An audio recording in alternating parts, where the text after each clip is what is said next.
Tractatus Logico Philosophicus by Ludwig Wittgenstein. Colophon Tractatus Logico Philosophicus was published in 1921 by Ludwig Wittgenstein.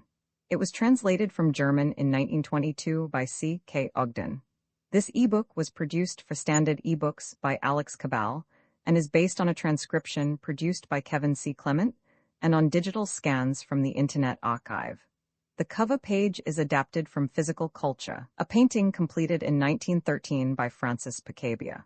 The cover and title pages feature the League Spartan and Sots Mill Gaudi typefaces created in 2014 and 2009 by the League of Movable Type. This edition was released on April 22, 2025, 8:34 p.m., and is based on Revision 1 F7E97. The first edition of this ebook was released on February 1, 2019, 4:32 a.m. You can check for updates to this ebook, view its revision history, or download it for different e-reading systems at standardbooks.org/ebooks/Ludwig Wittgenstein/Tractatus Logico Philosophicus/CK Ogden. The volunteer-driven Standard eBooks project relies on readers like you to submit typos, corrections, and other improvements. Anyone can contribute at standardbooks.org. 11. The world is everything that is the case. 1.1 The world is the totality of facts, not of things. 1.11 The world is determined by the facts, and by these being all the facts. 1.12 For the totality of facts determines both what is the case, and also all that is not the case. 1.13 The facts in logical space are the world. 1.2 The world divides into facts. 1.21 Any one can either be the case or not be the case, and everything else remain the same. 2 What is the case? The fact is the existence of atomic facts. 2.01 An atomic fact is a combination of objects, entities, things. 2.011 It is essential to a thing that it can be a constituent part of an atomic fact. 2.012 In logic, nothing is accidental. If a thing can occur in an atomic fact, the possibility of that atomic fact must already be prejudged in the thing. 2.0121 It would, so to speak, appear as an accident when to a thing that could exist alone on its own account, subsequently a state of affairs could be made to fit. If things can occur in atomic facts, this possibility must already lie in them. A logical entity cannot be merely possible. Logic treats of every possibility, and all possibilities are its facts.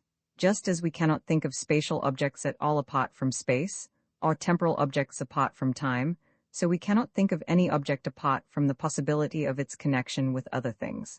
If I can think of an object in the context of an atomic fact, I cannot think of it apart from the possibility of this context. 2.0122 The thing is independent, insofar as it can occur in all possible circumstances, but this form of independence is a form of connection with the atomic fact, a form of dependence.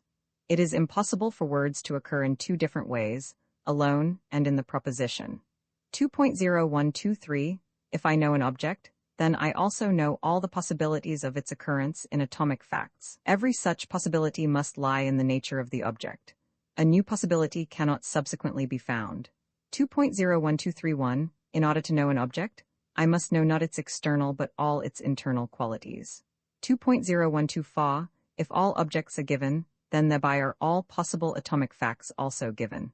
2.013 Everything is, as it were, in a space of possible atomic facts. I can think of this space as empty, but not of the thing without the space. 2.0131 A spatial object must lie in infinite space. A point in space is an argument place. A speck in a visual field need not be red, but it must have a color. It has, so to speak, a color space round it. A tone must have a pitch, the object of the sense of touch or hardness, etc. 2.014 Objects contain the possibility of all states of affairs. 2.014 The possibility of its occurrence in atomic facts is the form of the object. 2.02 The object is simple. 2.0201 Every statement about complexes can be analyzed into a statement about their constituent parts, and into those propositions which completely describe the complexes. 2.02 Objects form the substance of the world. Therefore they cannot be compound. 2.0211 If the world had no substance, then whether a proposition had sense would depend on whether another proposition was true. 2.0212 it would then be impossible to form a picture of the world true or false. 2.022, it is clear that however different from the real one an imagined world may be, it must have something, a form, in common with the real world. 2.023, this fixed form consists of the objects. 2.0231, the substance of the world can only determine a form and not any material properties, for these are first presented by the propositions, first formed by the configuration of the objects. 2.0232, roughly speaking, objects are colorless. 2.02332, objects of the same logical form are, apart from their external properties, only differentiated from one another in that they are different. 2.02331, either a thing has properties which no other has, and then one can distinguish it straight away from the others by a description and refer to it. Or, on the other hand, there are several things which have the totality of their properties in common, and then it is quite impossible to point to any one of them. For if a thing is not distinguished by anything, I cannot distinguish it, for otherwise it would be distinguished. 2.02 For substance is what exists independently of what is the case. 2.025, it is form and content. 2.025 space, time and color, coloredness, are forms of objects. 2.026, only if there are objects can there be a fixed form of the world. 2.027, the fixed, the existent and the object are one. 2.027, the object is the fixed, the existent. The configuration is the changing, the variable. 2.0272, the configuration of the objects forms the atomic fact. 2.03 in the atomic fact objects hang one in another, like the links of a chain. 2.031 in the atomic fact, the objects are combined in a definite way. 2.032, the way in which objects hang together in the atomic fact is the structure of the atomic fact. 2.033, the form is the possibility of the structure. 2.03, for the structure of the fact consists of the structures of the atomic facts. 2.0, for the totality of existent atomic facts is the world. 2.05, the totality of existent atomic facts also determines which atomic facts do not exist. 2.06, the existence and non-existence of atomic facts is the reality. 2.06, one atomic facts are independent of one another. 2.062, from the existence or non-existence of an atomic fact, we cannot infer the existence or non-existence of another. 2.063, the total reality is the world. 2.1, we make to ourselves pictures of facts. 2.11, the picture presents the facts in logical space, the existence and non-existence of atomic facts. 2.12, the picture is a model of reality. 2.13, to the objects correspond in the picture the elements of the picture. 2.131, the elements of the picture stand in the picture for the objects. 2.14, the picture consists in the fact that its elements are combined with one another in a definite way. 2.141, the picture is a fact. 2.15, that the elements of the picture are combined with one another in a definite way, represents that the things are so combined with one another.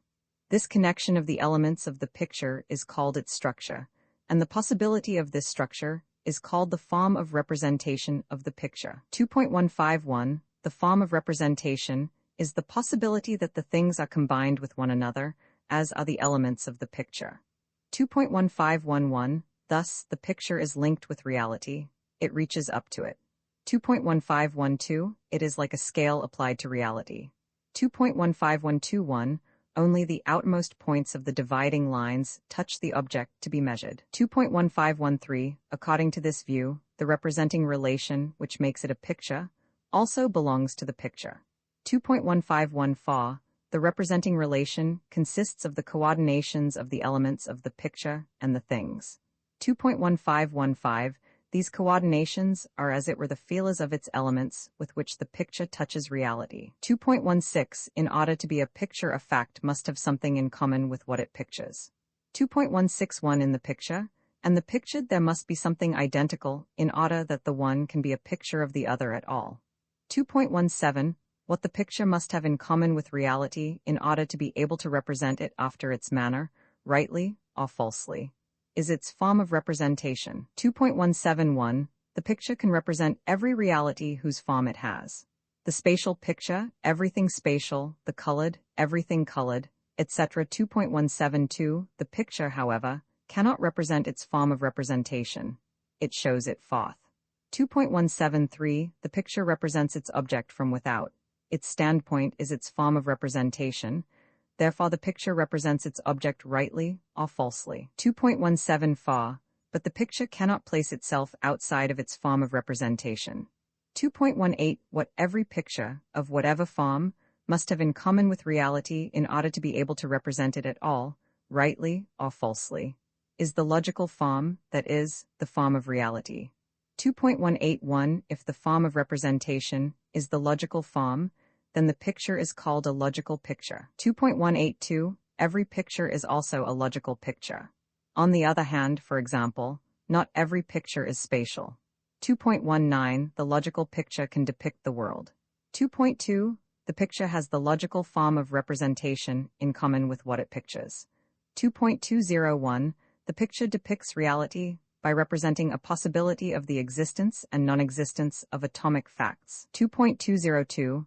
The picture represents a possible state of affairs in logical space. 2.203.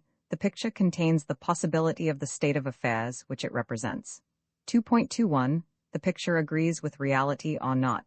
It is right or wrong, true or false. 2.22. The picture represents what it represents, independently of its truth or falsehood, through the form of representation. 2.221. What the picture represents is its sense. 2.222. In the agreement or disagreement of its sense with reality, its truth or falsity consists. 2.223. In order to discover whether the picture is true or false, we must compare it with reality. 2.224. It cannot be discovered from the picture alone whether it is true or false. 2.225. There is no picture which is a priori true. 3. The logical picture of the facts is the thought. 3.001. An atomic fact is thinkable, means we can imagine it. 3.01. The totality of true thoughts is a picture of the world.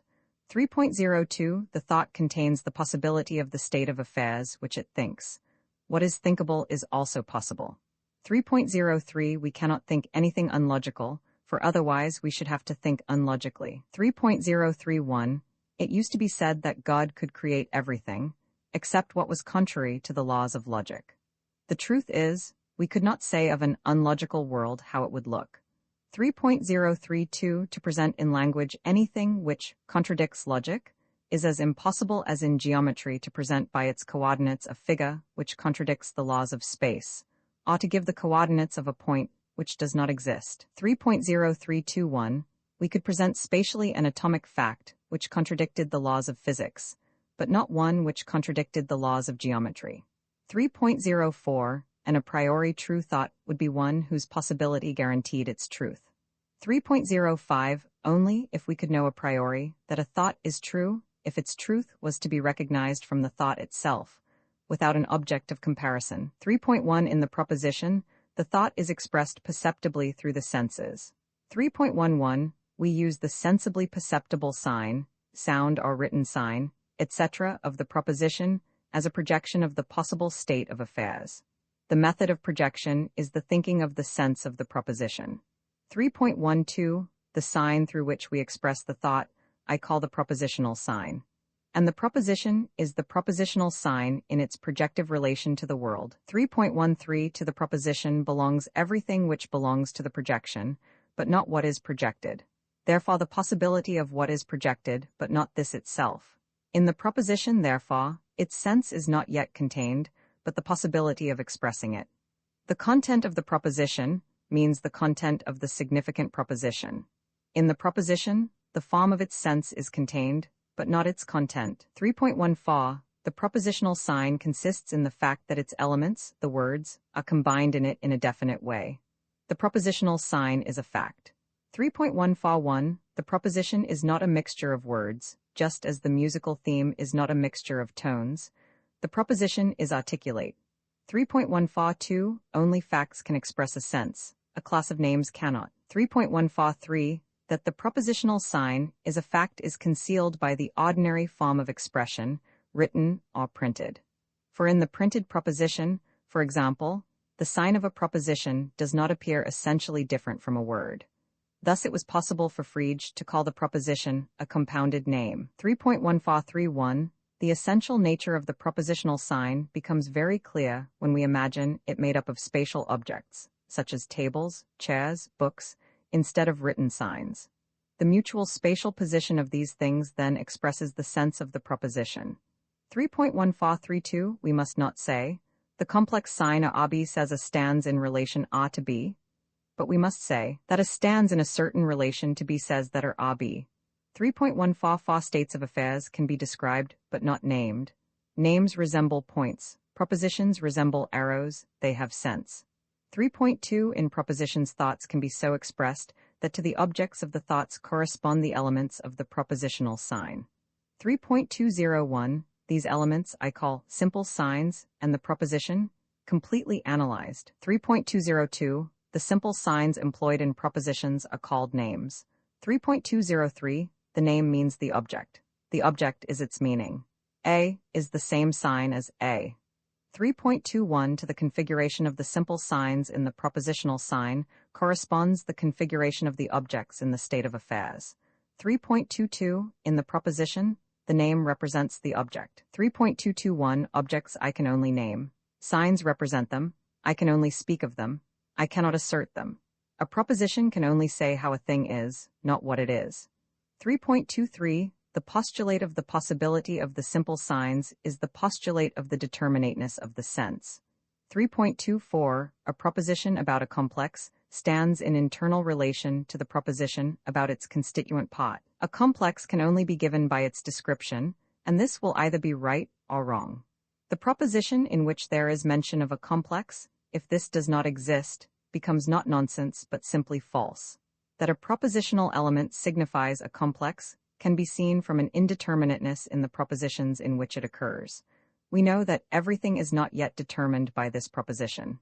The notation for generality contains a prototype. The combination of the symbols of a complex in a simple symbol can be expressed by a definition. 3.25 There is one and only one complete analysis of the proposition. 3.251 The proposition expresses what it expresses in a definite and clearly specifiable way. The proposition is articulate. 3.26 The name cannot be analyzed further by any definition.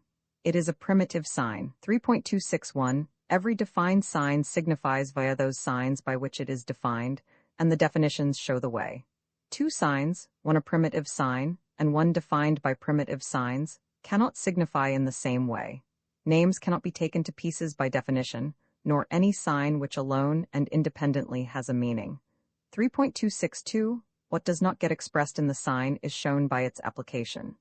What the signs conceal, their application declares. 3.263 The meanings of primitive signs can be explained by elucidations. Elucidations are propositions which contain the primitive signs. They can, therefore, only be understood when the meanings of these signs are already known. 3.3 Only, the proposition has sense. Only in the context of a proposition has a name meaning. 3.31 Every part of a proposition which characterizes its sense, I call an expression, a symbol. The proposition itself is an expression. Expressions are everything essential for the sense of the proposition that propositions can have in common with one another. An expression characterizes a form and a content.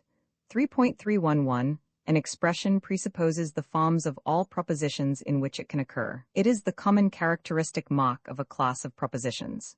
3.312 It is therefore represented by the general form of the propositions which it characterizes, and in this form the expression is constant and everything else variable. 3.313 An expression is thus presented by a variable, whose values are the propositions which contain the expression. In the limiting case the variable becomes constant, the expression a proposition. I call such a variable a propositional variable. 3.314 An expression has meaning only in a proposition. Every variable can be conceived as a propositional variable, including the variable name. 3.315 If we change a constituent part of a proposition into a variable, there is a class of propositions which are all the values of the resulting variable proposition. This class in general still depends on what, by arbitrary agreement, we mean by parts of that proposition. But if we change all those signs, whose meaning was arbitrarily determined into variables, there always remains such a class. But this is now no longer dependent on any agreement.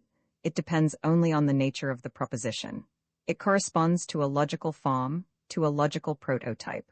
3.316 What values the propositional variable can assume is determined. The determination of the values is the variable.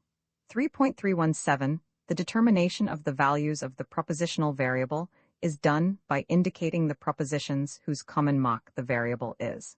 The determination is a description of these propositions. The determination will therefore deal only with symbols, not with their meaning.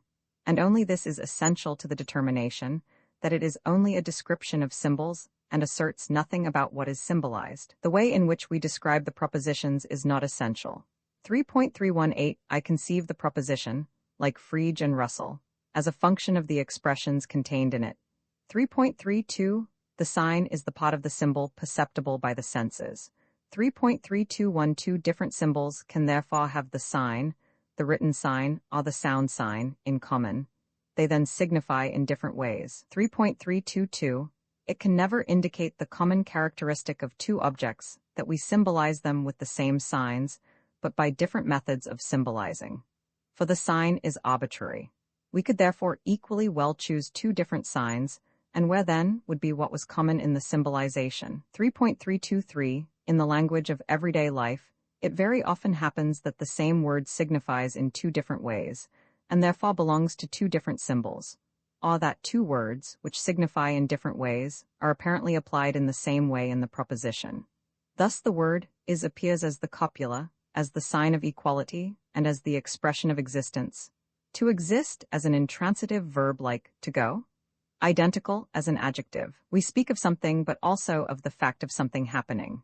In the proposition, green is green, where the first word is a proper name and the last an adjective, these words have not merely different meanings, but they are different symbols. 3.32 Thus there easily arise the most fundamental confusions, of which the whole of philosophy is full. 3.325 In order to avoid these errors, we must employ a symbolism which excludes them, by not applying the same sign in different symbols, and by not applying signs in the same way which signify in different ways. A symbolism, that is to say, which obeys the rules of logical grammar, of logical syntax. The logical symbolism of Frege and Russell is such a language, which, however, does still not exclude all errors. 3.326 In order to recognize the symbol in the sign, we must consider the significant use. 3.327 The sign determines a logical form only together with its logical syntactic application. 3.328 If a sign is not necessary, then it is meaningless. That is the meaning of Occam's razor. If everything in the symbolism works as though a sign had meaning, then it has meaning. 3.33 In logical syntax, the meaning of a sign ought never to play a role. It must admit of being established without mention being thereby made of the meaning of a sign. It ought to presuppose only the description of the expressions. 3.331 From this observation, we get a further view into Russell's theory of types. Russell's error is shown by the fact that in drawing up his symbolic rules, he has to speak about the things his signs mean. 3.332 No proposition can say anything about itself, because the propositional sign cannot be contained in itself. That is the whole theory of types. 3.333 A function cannot be its own argument, because the functional sign already contains the prototype of its own argument, and it cannot contain itself. If, for example, we suppose that the function f(x) could be its own argument, then there would be a proposition f(f)(x), and in this the outer function f and the inner function f must have different meanings, for the inner has the form phi fx, the outer the form psi phi fx. Common to both functions is only the letter f, which by itself signifies nothing. This is at once clear if instead of f foo, we write phi f phi equals foo. Herewith Russell's paradox vanishes. 3.33 For the rules of logical syntax must follow of themselves, if we only know how every single sign signifies. 3.34 A proposition possesses essential and accidental features. Accidental are the features which are due to a particular way of producing the propositional sign.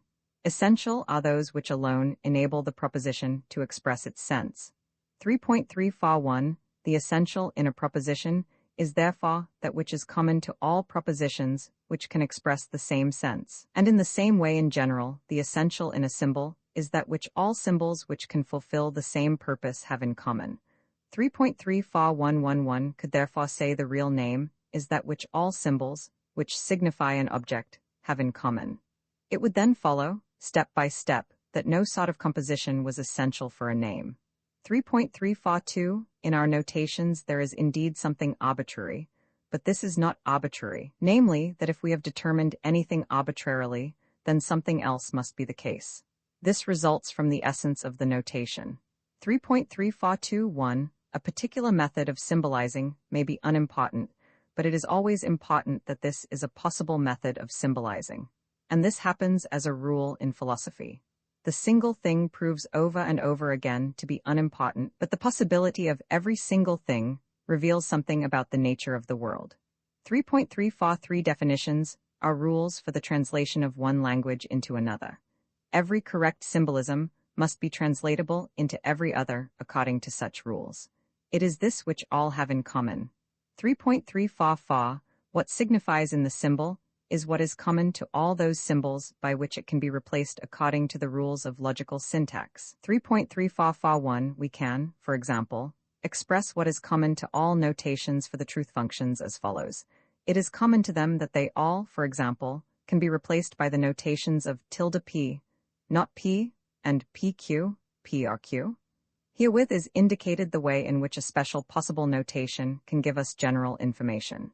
3.3 Fa Fa 2, the sign of the complex is not arbitrarily resolved in the analysis, in such a way that its resolution would be different in every propositional structure. 3.4, the proposition determines a place in logical space. The existence of this logical place is guaranteed by the existence of the constituent parts alone, by the existence of the significant proposition.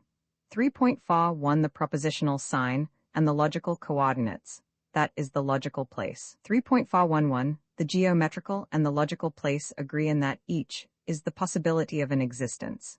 3.42 although a proposition may only determine one place in logical space, the whole logical space must already be given by it. Otherwise denial, the logical sum, the logical product, etc., would always introduce new elements in coordination. The logical scaffolding round the picture determines the logical space. The proposition reaches through the whole logical space. 3.5 the applied, thought, propositional sign, is the thought. For the thought is the significant proposition. 4.001 the totality of propositions is the language. 4.002 man possesses the capacity of constructing languages in which every sense can be expressed, without having an idea how and what each word means, just as one speaks without knowing how the single sounds are produced. Colloquial language is a part of the human organism and is not less complicated than it. From it, it is humanly impossible to gather immediately the logic of language. Language disguises the thought, so that from the external form of the clothes one cannot infer the form of the thought they clothe, because the external form of the clothes is constructed with quite another object than to let the form of the body be recognized. The silent adjustments to understand colloquial language are enormously complicated. 4.003 most propositions and questions that have been written about philosophical matters are not false, but senseless. We cannot, therefore, answer questions of this kind at all, but only state their senselessness. Most questions and propositions of the philosophers result from the fact that we do not understand the logic of our language. They are of the same kind as the question whether the good is more or less identical than the beautiful. And so it is not to be wondered at that the deepest problems are really no problems. 4.0031 all philosophy is critique of language, but not at all in Mothner's sense. Russell's merit is to have shown that the apparent logical form of the proposition need not be its real form. 4.01 the proposition is a picture of reality. The proposition is a model of the reality as we think it is. 4.011 at the first glance the proposition, say as it stands printed on paper, does not seem to be a picture of the reality of which it treats. But nor does the musical score appear at first sight to be a picture of a musical piece. Nor does our phonetic spelling, letters, seem to be a picture of our spoken language. And yet these symbolisms prove to be pictures, even in the ordinary sense of the word. of what they represent. 4.012, it is obvious that we perceive a proposition of the form RB as a picture. Here the sign is obviously a likeness of the signified. 4.013, and if we penetrate to the essence of this pictorial nature, we see that this is not disturbed by apparent irregularities, like the use of sharp and flat in the ska. For these irregularities also picture what they are to express, only in another way. 4.01, for the gramophone record, the musical thought, the ska, the waves of sound, all stand to one another in that pictorial internal relation, which holds between language and the world. To all of them, the logical structure is common. Like the two youths, their two horses and their lilies in the story, they are all in a certain sense one. 4.01 in the fact that there is a general rule by which the musician is able to read the symphony out of the ska, and that there is a rule by which one could reconstruct the symphony from the line on a gramophone record, and from this again, by means of the first rule. Construct the ska. Herein lies the internal similarity between these things which at first sight seem to be entirely different. And the rule is the law of projection, which projects the symphony into the language of the musical ska. It is the rule of translation of this language into the language of the gramophone record. 4.015, the possibility of all similes, of all the images of our language, rests on the logic of representation. 4.016, in order to understand the essence of the proposition, consider hieroglyphic writing, which pictures the facts it describes, and from it came the alphabet without the essence of the representation being lost. 4.02, this we see from the fact that we understand the sense of the propositional sign without having had it explained to us. 4.021, the proposition is a picture of reality, for I know the state of affairs presented by it if I understand the proposition, and I understand the proposition without its sense having been explained to me. 4.022, the proposition shows its sense. The proposition shows how things stand if it is true, and it says that they do so stand. 4.023, the proposition determines reality to this extent, that one only needs to say yes or no to it to make it agree with reality. Reality must therefore be completely described by the proposition. A proposition is the description of a fact. As the description of an object describes it by its external properties, so propositions describe reality by its internal properties.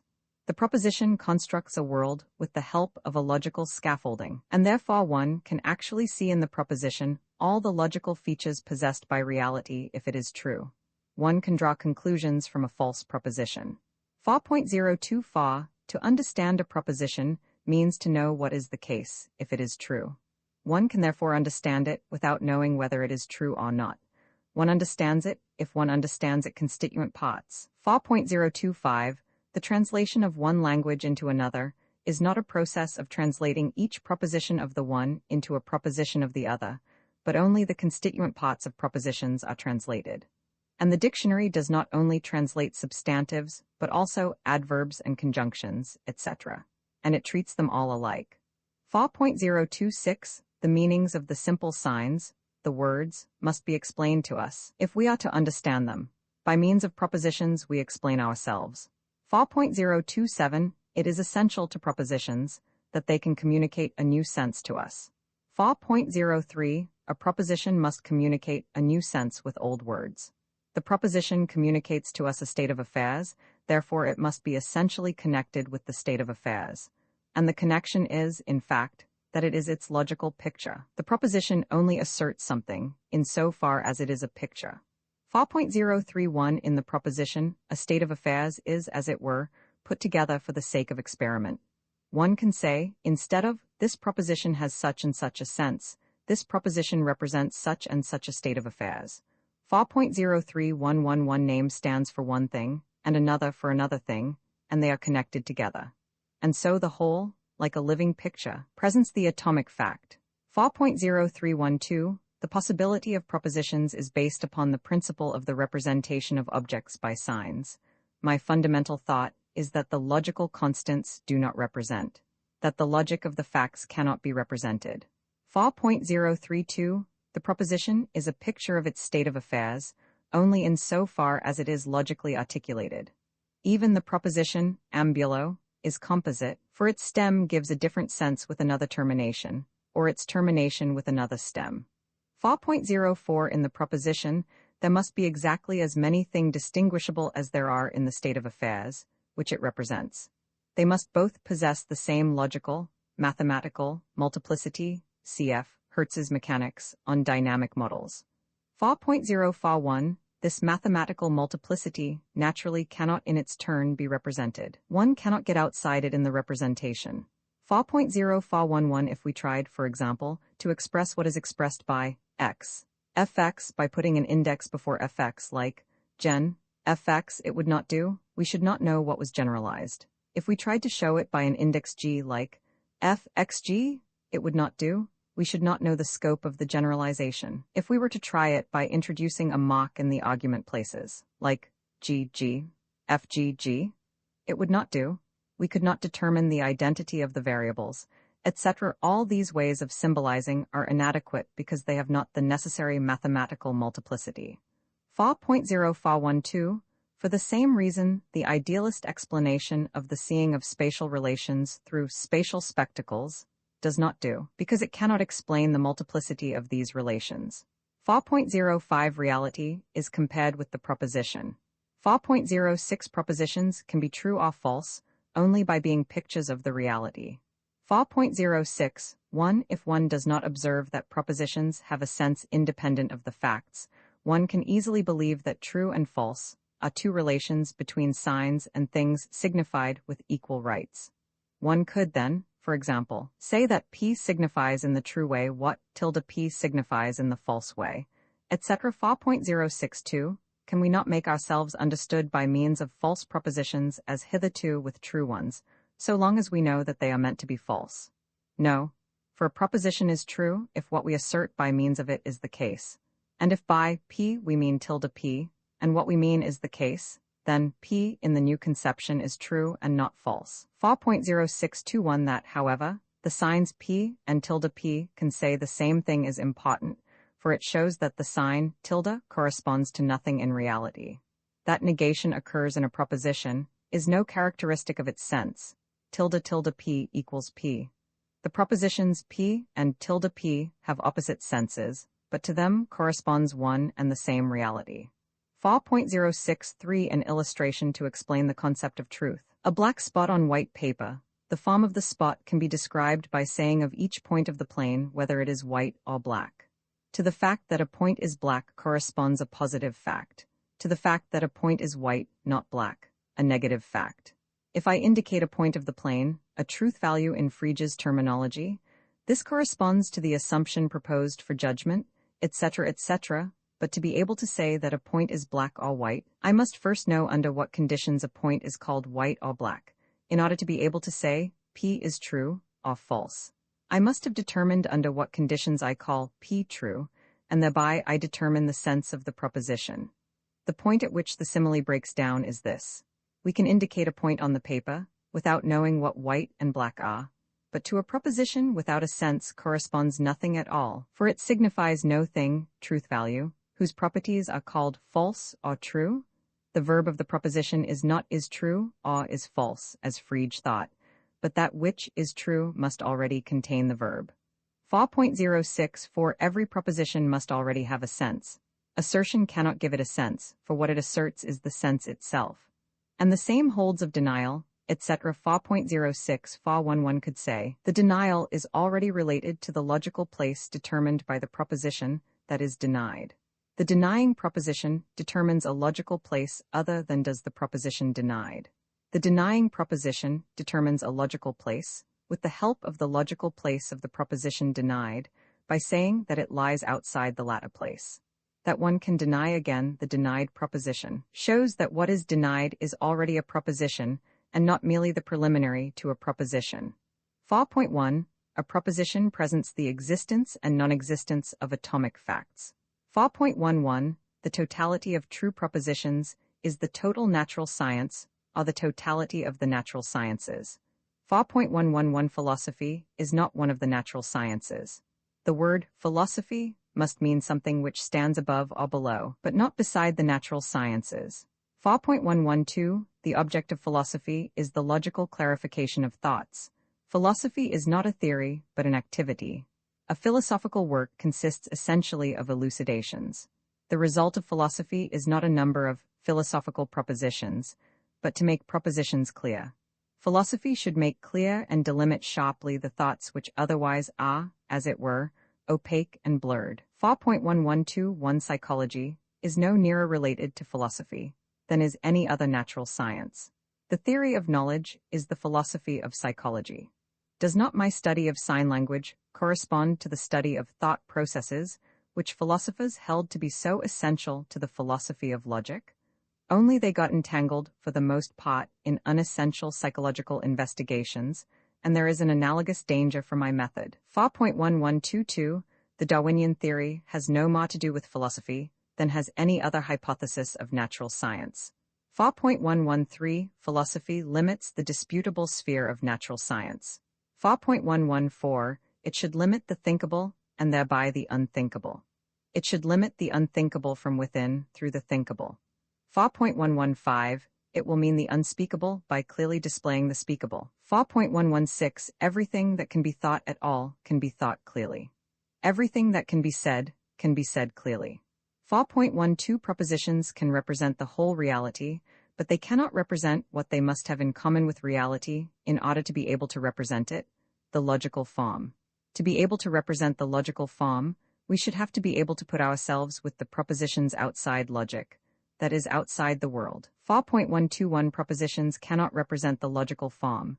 This mirrors itself in the propositions. That which mirrors itself in language, language cannot represent. That which expresses itself in language, we cannot express by language. The propositions show the logical form of reality. They exhibit it.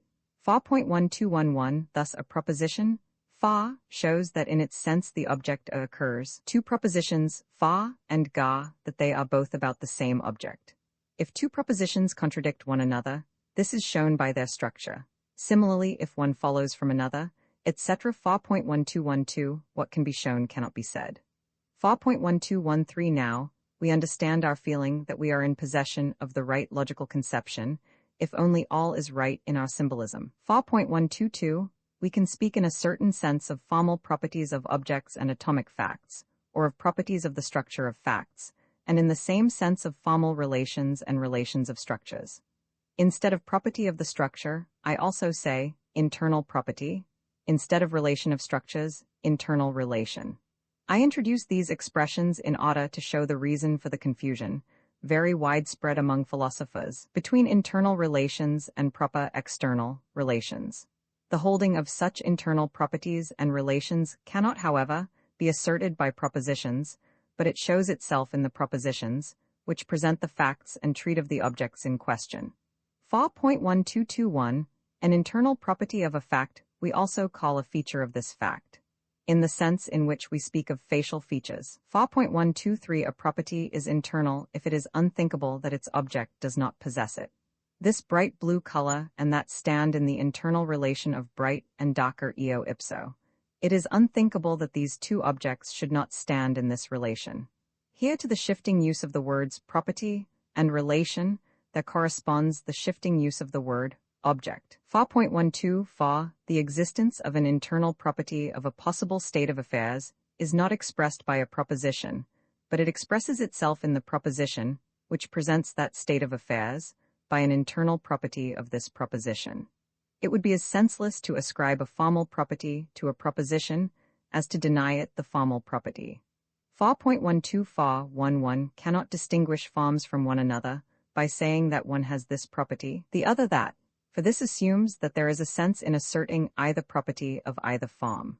4.125 The existence of an internal relation between possible states of affairs expresses itself in language by an internal relation between the propositions presenting them. 4.125 Now, this settles the disputed question, whether all relations are internal or external. 4.1252 Series which are ordered by internal relations I call formal series. The series of numbers is ordered not by an external, but by an internal relation. Similarly, the series of propositions a x, a rx, x ab, x y, a rx, x y, Y a B, etc. If B stands in one of these relations to A, I call B a successor of A. 4.126. In the sense in which we speak of formal properties, we can now speak also of formal concepts. I introduce this expression in order to make clear the confusion of formal concepts with proper concepts which runs through the whole of the old logic. That anything falls under a formal concept as an object belonging to it cannot be expressed by a proposition, but it is shown in the symbol for the object itself. The name shows that it signifies an object, the numerical sign that it signifies a number, etc. Formal concepts cannot, like proper concepts, be presented by a function. For their characteristics, the formal properties are not expressed by the functions. The expression of a formal property is a feature of certain symbols.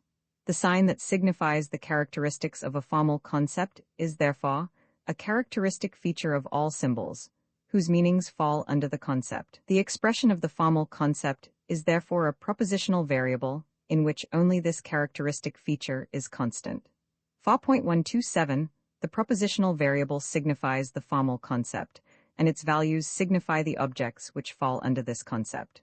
4.127. 1. Every variable is the sign of a formal concept. For every variable presents a constant form, which all its values possess, and which can be conceived as a formal property of these values. 4.1272. So the variable name x is the proper sign of the pseudo-concept object. Wherever the word object, thing, entity, etc. is rightly used, it is expressed in logical symbolism by the variable name. For example, in the proposition, there are two objects which, by x, y. Wherever it is used otherwise, i.e. as a proper concept word, there arise senseless pseudo-propositions. So one cannot, e.g. say there are objects as one says there are books.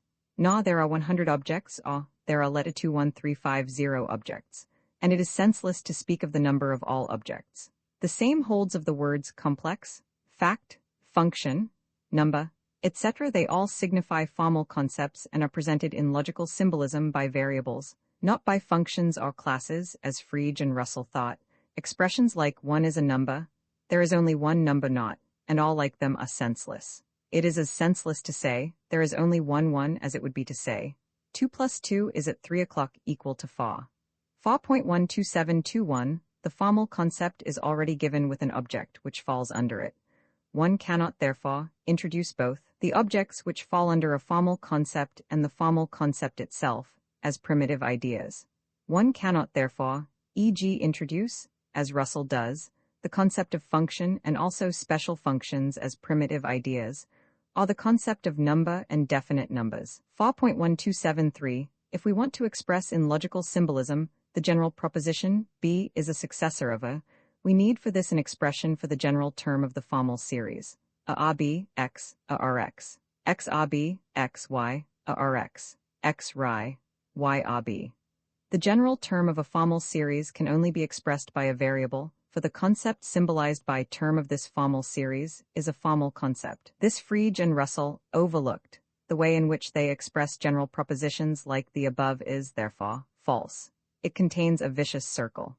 We can determine the general term of the formal series by giving its first term and the general form of the operation, which generates the following term out of the preceding proposition. 4.127. For the question about the existence of a formal concept is senseless. For no proposition can answer such a question. For example, one cannot ask, are there unanalyzable subject-predicate propositions? 4.128. The logical forms are anumerical. Therefore there are in logic no preeminent numbers, and therefore there is no philosophical monism or dualism, etc. 4.2. The sense of a proposition is its agreement and disagreement with the possibilities of the existence and non-existence of the atomic facts. 4.21. The simplest proposition, the elementary proposition, asserts the existence of an atomic fact. 4.211. It is a sign of an elementary proposition that no elementary proposition can contradict it. 4.22. The elementary proposition consists of names. It is a connection, a concatenation of names. 4.221. It is obvious that in the analysis of propositions, we must come to elementary propositions, which consist of names in immediate combination. The question arises here, how the propositional connection comes to be. 4.2211. Even if the world is infinitely complex, so that every fact consists of an infinite number of atomic facts, and every atomic fact is composed of an infinite number of objects. Even then, there must be objects and atomic facts. 4.23. The name occurs in the proposition only in the context of the elementary proposition. 4.24. The names are the simple symbols. I indicate them by single letters, x, y, z. The elementary proposition I write as function of the names in the form fx, phi, x, y, etc., or I indicate it by the letters p, q, r.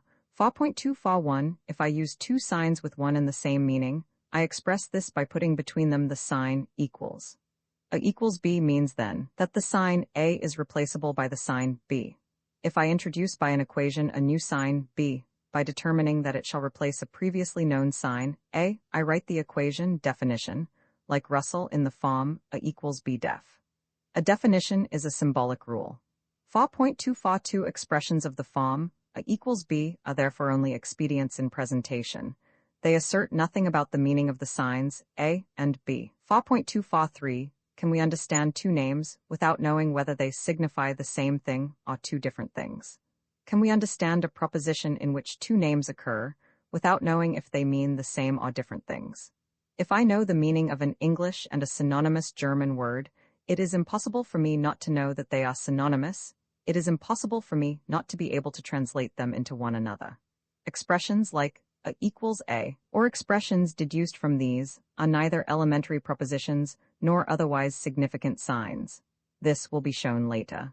4.25. If the elementary proposition is true, the atomic fact exists. If it is false, the atomic fact does not exist. 4.26. The specification of all true elementary propositions describes the world completely. The world is completely described by the specification of all elementary propositions plus the specification, which of them are true and which false.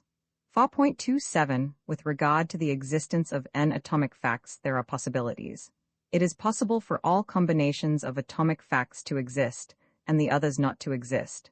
4.28. To these combinations correspond the same number of possibilities of the truth and falsehood of n elementary propositions. 4.3. The truth possibilities of the elementary propositions mean the possibilities of the existence and non-existence of the atomic facts.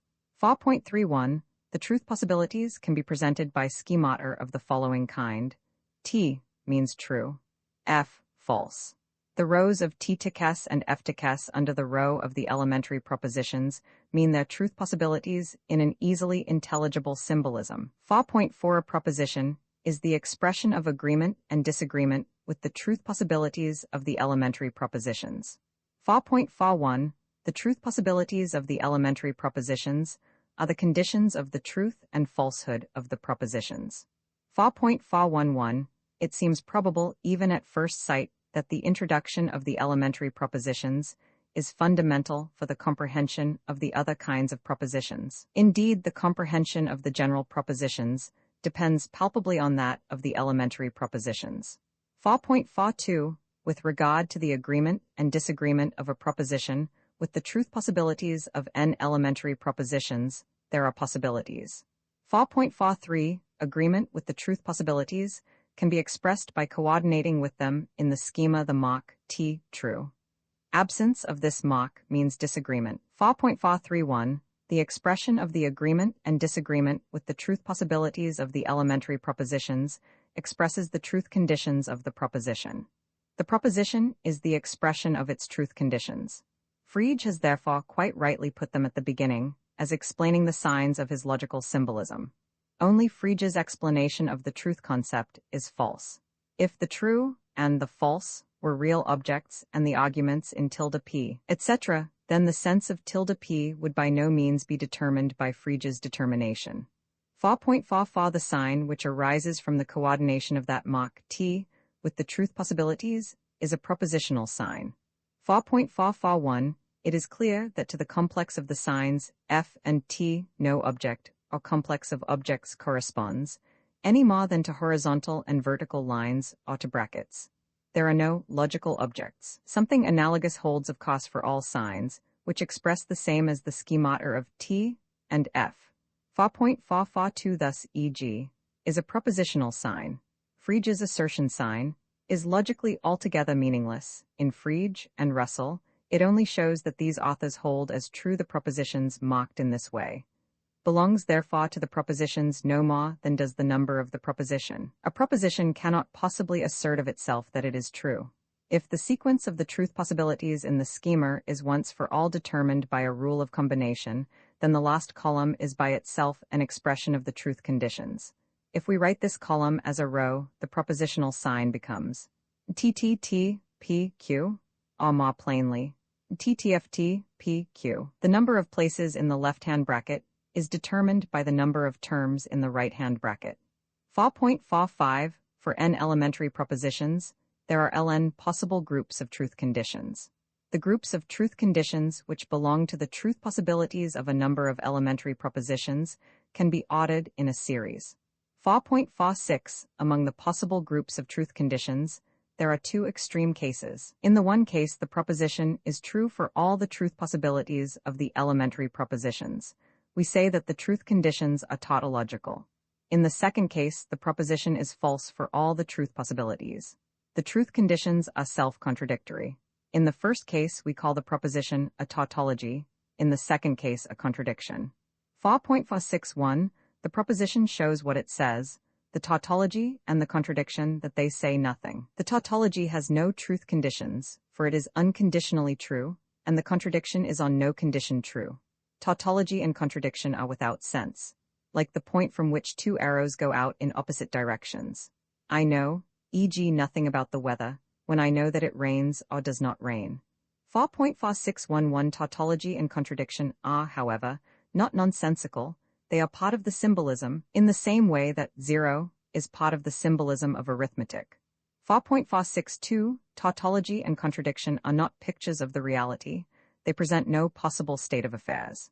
For the one allows every possible state of affairs, the other none. In the tautology, the conditions of agreement with the world, the presenting relations, cancel one another, so that it stands in no presenting relation to reality. 4.463 the truth conditions determine the range, which is left to the facts by the proposition. The proposition, the picture, the model, are in a negative sense like a solid body, which restricts the free movement of another. In a positive sense, like the space limited by solid substance in which a body may be placed. Tautology leaves to reality the whole infinite logical space. Contradiction fills the whole logical space and leaves no point to reality. Neither of them, therefore, can in any way determine reality. 4.46 For the truth of tautology is certain, of propositions possible, of contradiction impossible. Certain, possible, impossible. Here we have an indication of that gradation which we need in the theory of probability. 4.465 The logical product of a tautology and a proposition says the same as the proposition. Therefore that product is identical with the proposition. For the essence of the symbol cannot be altered without altering its sense. 4.466 To a definite logical combination of signs corresponds a definite logical combination of their meanings. Every arbitrary combination only corresponds to the unconnected signs. That is, propositions which are true for every state of affairs cannot be combinations of signs at all, for otherwise there could only correspond to them definite combinations of objects. And to no logical combination corresponds no combination of the objects. Tautology and contradiction are the limiting cases of the combination of symbols, namely their dissolution. 4.466 One of course the signs are also combined with one another in the tautology and contradiction, i.e. they stand in relations to one another, but these relations are meaningless, unessential to the symbol. 4.5 Now, it appears to be possible to give the most general form of proposition, i.e. to give a description of the propositions of someone's sign language, so that every possible sense can be expressed by a symbol, which falls under the description, and so that every symbol which falls under the description can express a sense, if the meanings of the names are chosen accordingly. It is clear that in the description of the most general form of proposition, only what is essential to it may be described. Otherwise it would not be the most general form. That there is a general form is proved by the fact that there cannot be a proposition whose form could not have been foreseen, i.e. constructed. The general form of proposition is, such and such is the case. 4.51 Suppose all elementary propositions were given me, then we can simply ask, what propositions I can build out of them. And these are all propositions, and so are they limited. 4.52. The propositions are everything which follows from the totality of all elementary propositions, of course also from the fact that it is the totality of them all. So, in some sense, one could say that all propositions are generalizations of the elementary propositions. 4.53. The general proposition form is a variable. 5 propositions are truth functions of elementary propositions. An elementary proposition is a truth function of itself. 5.01. The elementary propositions are the truth arguments of propositions. 5.02.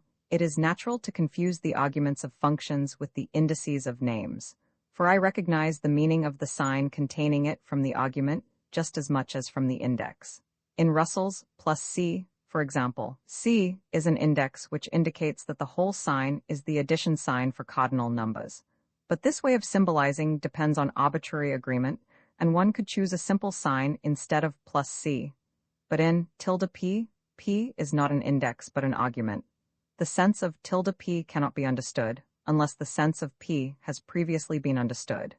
In the name Julius Caesar, Julius is an index. The index is always part of a description of the object to whose name we attach it, e.g., the Caesar of the Julian gens. The confusion of argument and index is, if I am not mistaken, at the root of Frege's theory of the meaning of propositions and functions.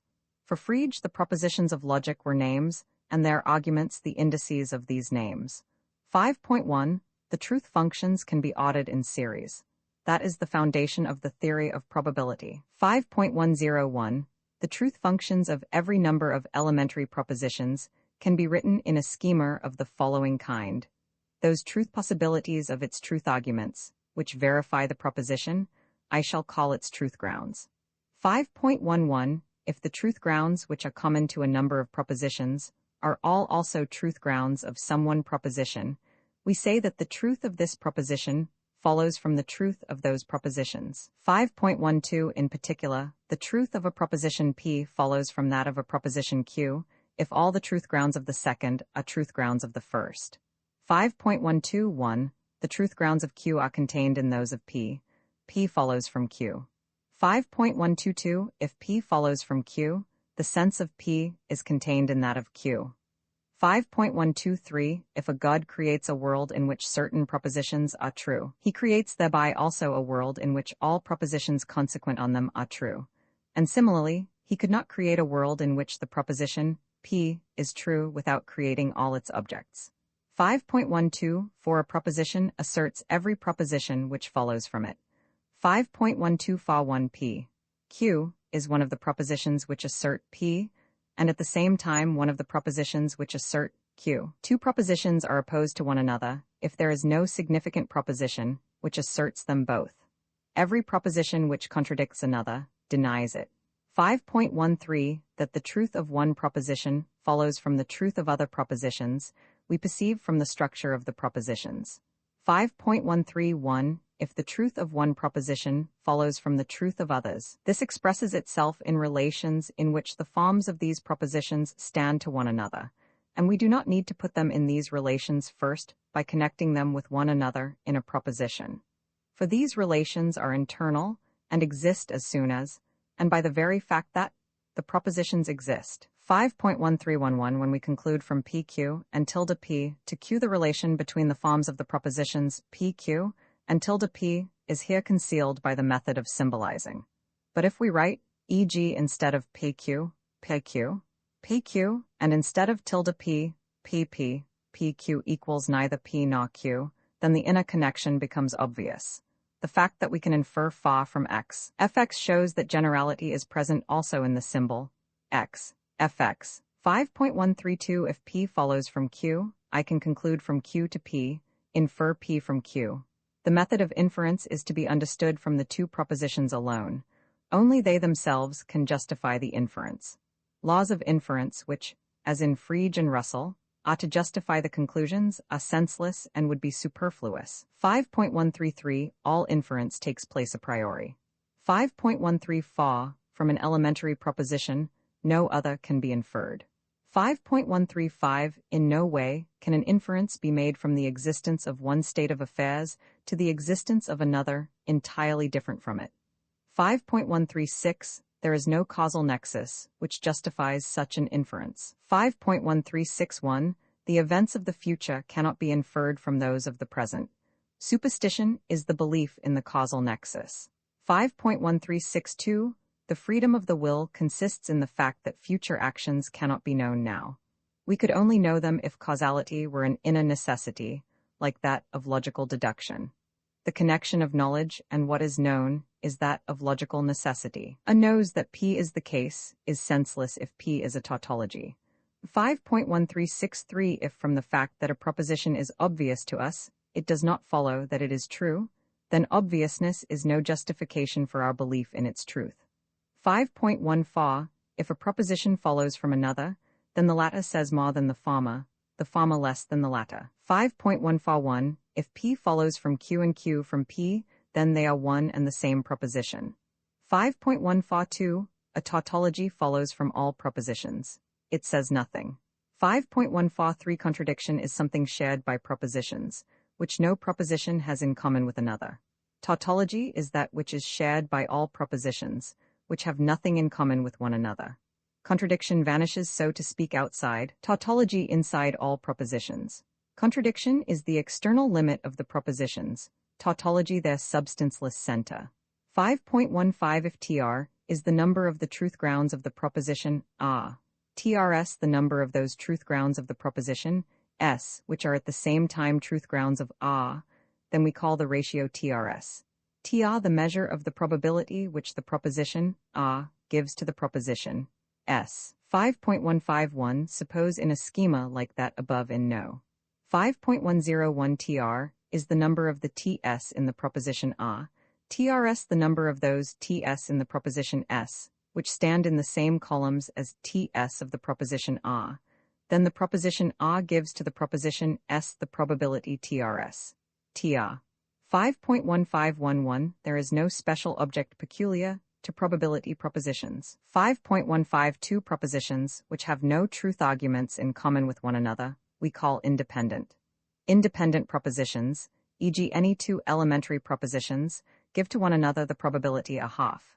If P follows from Q, the proposition Q gives to the proposition P the probability 1. The certainty of logical conclusion is a limiting case of probability. Application to tautology and contradiction. 5.153 A proposition is in itself neither probable nor improbable. An event occurs or does not occur, there is no middle course. 5.154 In an urn, there are equal numbers of white and black balls, and no others. I draw one ball after another and put them back in the urn.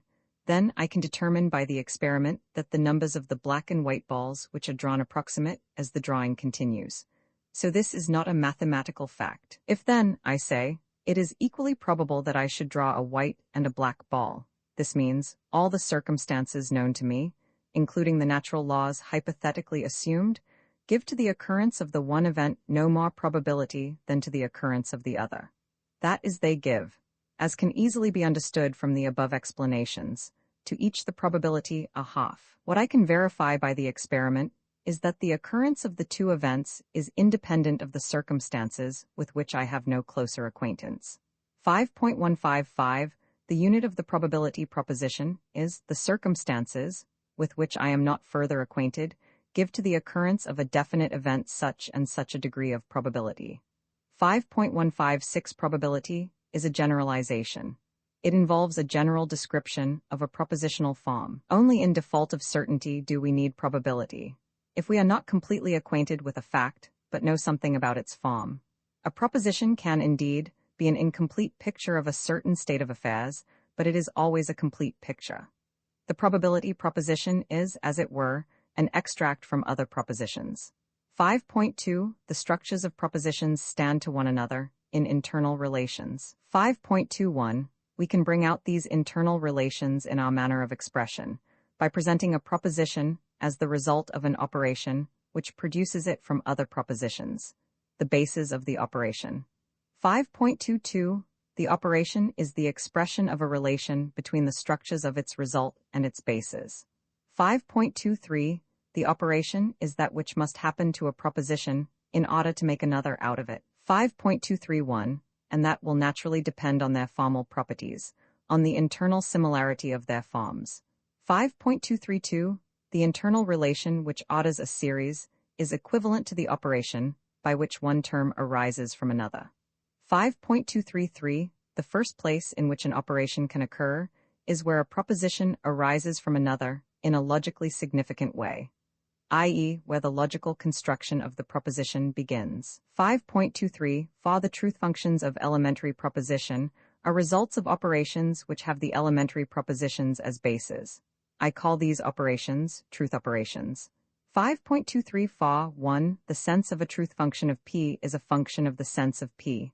Denial, logical addition, logical multiplication, etc., etc., are operations. Denial reverses the sense of a proposition. 5.24. An operation shows itself in a variable. It shows how we can proceed from one form of proposition to another. It gives expression to the difference between the forms, and that which is common to the bases and the result of an operation is the bases themselves. 5.241. The operation does not characterize a form, but only the difference between forms. 5.242. The same operation which makes Q from P makes R from Q, and so on. This can only be expressed by the fact that P, Q, R, etc. are variables which give general expression to certain formal relations. 5.25. The occurrence of an operation does not characterize the sense of a proposition, for an operation does not assert anything, only its result does, and this depends on the basis of the operation.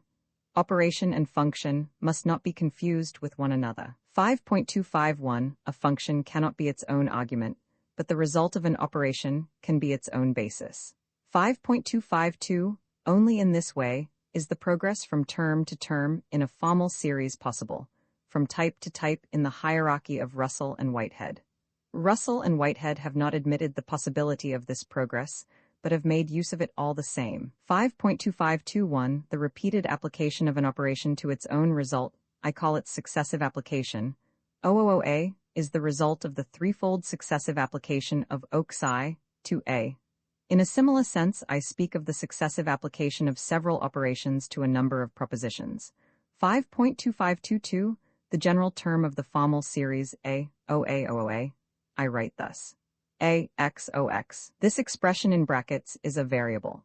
The first term of the expression is the beginning of the formal series, the second the form of an arbitrary term X of the series, and the third the form of that term of the series, which immediately follows X.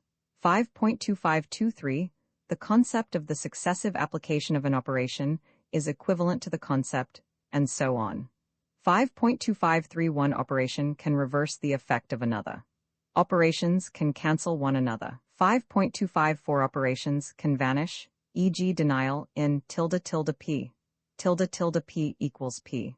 5.3. All propositions are results of truth operations on the elementary propositions. The truth operation is the way in which a truth function arises from elementary propositions. According to the nature of truth operations, in the same way as out of elementary propositions arise their truth functions, from truth functions arises a new one. Every truth operation creates from truth functions of elementary propositions another truth function of elementary propositions, i.e., a proposition. The result of every truth operation on the results of truth operations on elementary propositions is also the result of one truth operation on elementary propositions. Every proposition is the result of truth operations on elementary propositions. 5.31. The schemata no. 4.31 are also significant if P, Q, R, etc. are not elementary propositions, and it is easy to see that the propositional sign in no. 4.442 expresses one truth function of elementary propositions even when P and Q are truth functions of elementary propositions. 5.32 All truth functions are results of the successive application of a finite number of truth operations to elementary propositions. 5.4 Here it becomes clear that there are no such things as logical objects or logical constants, in the sense of Frege and Russell. 5.41 For all those results of truth operations on truth functions are identical, which are one and the same truth function of elementary propositions. 5.42 that, etc., are not relations in the sense of right and left, etc., is obvious. The possibility of crosswise definition of the logical primitive signs of Frege and Russell shows by itself that these are not primitive signs and that they signify no relations. And it is obvious that the which we define by means of tilde and is identical with that by which we define with the help of tilde, and that this is the same as the first, and so on. 5.43 that from a fact P an infinite number of others should follow, namely, tilde tilde P, tilde tilde tilde P, etc., is indeed hardly to be believed, and it is no less wonderful that the infinite number of propositions of logic, of mathematics, should follow from half a dozen primitive propositions. But the propositions of logic say the same thing, that is, nothing. 5.44 truth functions are not material functions. If e.g. an affirmation can be produced by repeated denial, is the denial, in any sense, contained in the affirmation? Does tilde tilde P deny tilde P, or does it affirm P, or both? The proposition tilde tilde P does not treat of denial as an object, but the possibility of denial is already prejudged in affirmation. And if there was an object called tilde, then tilde tilde P would have to say something other than P. For the one proposition would then treat of tilde, the other would not. 5.441 This disappearance of the apparent logical constants also occurs if tilde x. Tilde fx says the same as x. Fx, or x, fx, x equals a, the same as fa. 5.442 If a proposition is given to us, then the results of all truth operations which have it as their basis are given with it. 5.45 If there are logical primitive signs, a correct logic must make clear their position relative to one another and justify their existence. The construction of logic out of its primitive signs must become clear. 5.45 1. If logic has primitive ideas, these must be independent of one another. If a primitive idea is introduced, it must be introduced in all contexts in which it occurs at all. One cannot therefore introduce it for one context, and then again for another. For example, if denial is introduced, we must understand it in propositions of the form tilde P, just as in propositions like tilde PQ, X, tilde FX, and others. We may not first introduce it for one class of cases and then for another, for it would then remain doubtful whether its meaning in the two cases was the same, and there would be no reason to use the same way of symbolizing in the two cases. In short, what Frege, Grundsätze der Arithmetik, has said about the introduction of signs by definitions holds, mutatis mutandis, for the introduction of primitive signs also. 5.452 The introduction of a new expedient in the symbolism of logic must always be an event full of consequences. No new symbol may be introduced in logic in brackets or in the margin, with, so to speak, an entirely innocent face. Thus, in the Principia Mathematica of Russell and Whitehead, there occur definitions and primitive propositions in words. Why suddenly words here? This would need a justification. There was none, and can be none, for the process is actually not allowed. But if the introduction of a new expedient has proved necessary in one place, we must immediately ask, where is this expedient always to be used? Its position in logic must be made clear. 5.453 All numbers in logic must be capable of justification, or rather it must become plain that there are no numbers in logic. There are no preeminent numbers. 5.454 In logic, there is no side-by-side, there can be no classification. In logic, there cannot be a more general and a more special. 5.451 The solution of logical problems must be neat, for they set the standard of neatness. Men have always thought that there must be a sphere of questions whose answers, a priori, are symmetrical and united into a closed regular structure. A sphere in which the proposition, simplex sigillum veri, is valid. 5.46 When we have rightly introduced the logical signs, the sense of all their combinations has been already introduced with them. Therefore not only PQ, but also tilde, P tilde Q, etc., etc. We should then already have introduced the effect of all possible combinations of brackets, and it would then have become clear that the proper general primitive signs are not PQ, X, Fx, etc., but the most general form of their combinations. 5.461 The apparently unimportant fact that the apparent relations like and need brackets, unlike real relations, is of great importance. The use of brackets with these apparent primitive signs shows that these are not the real primitive signs, and nobody of course would believe that the brackets have meaning by themselves. 5.4611 Logical operation signs are punctuations. 5.47 It is clear that everything which can be said beforehand about the form of all propositions at all can be said on one occasion. For all logical operations are already contained in the elementary proposition. For fa says the same as x, fx, x equals a. Where there is composition, there is argument and function, and where these are, all logical constants already are. One could say, the one logical constant is that which all propositions, according to their nature, have in common with one another. That, however, is the general form of proposition. 5.471 The general form of proposition is the essence of proposition. 5.4711 To give the essence of proposition means to give the essence of all description, therefore the essence of the world. 5.472 The description of the most general propositional form is the description of the one and only general primitive sign in logic. 5.473 Logic must take care of itself. A possible sign must also be able to signify. Everything which is possible in logic is also permitted. Socrates is identical means nothing because there is no property which is called identical. The proposition is senseless because we have not made some arbitrary determination, not because the symbol is in itself unpermissible. In a certain sense, we cannot make mistakes in logic.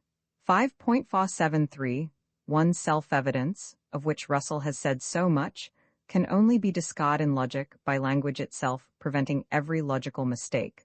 That logic is a priori consists in the fact that we cannot think illogically. 5.4732 We cannot give a sign the wrong sense. 5.4732 1.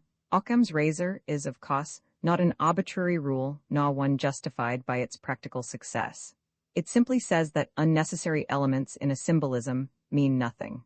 Signs which serve one purpose are logically equivalent, signs which serve no purpose are logically meaningless. 5.4733 Frege says, every legitimately constructed proposition must have a sense, and I say, every possible proposition is legitimately constructed, and if it has no sense, this can only be because we have given no meaning to some of its constituent parts, even if we believe that we have done so. Thus, Socrates is identical says nothing, because we have given no meaning to the word identical as adjective. For when it occurs as the sign of equality, it symbolizes in an entirely different way. The symbolizing relation is another. Therefore, the symbol is in the two cases entirely different.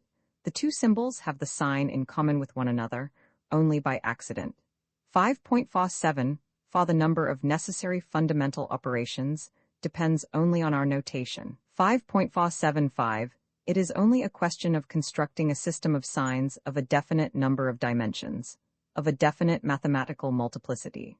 5.476 It is clear that we are not concerned here with a number of primitive ideas which must be signified, but with the expression of a rule.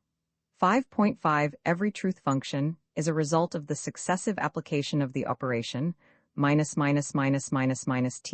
xi to elementary propositions. This operation denies all the propositions in the right-hand bracket, and I call it the negation of these propositions.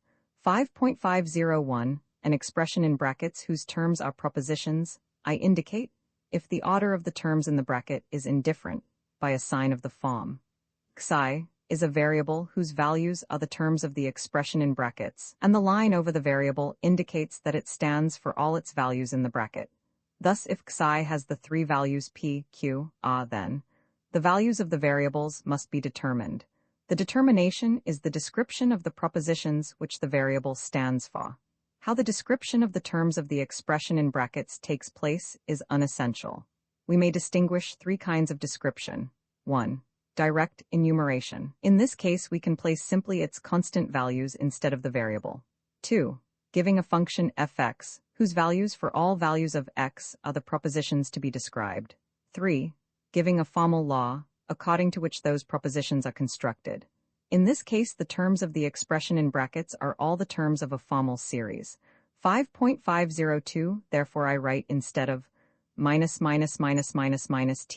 xi, is the negation of all the values of the propositional variable xi.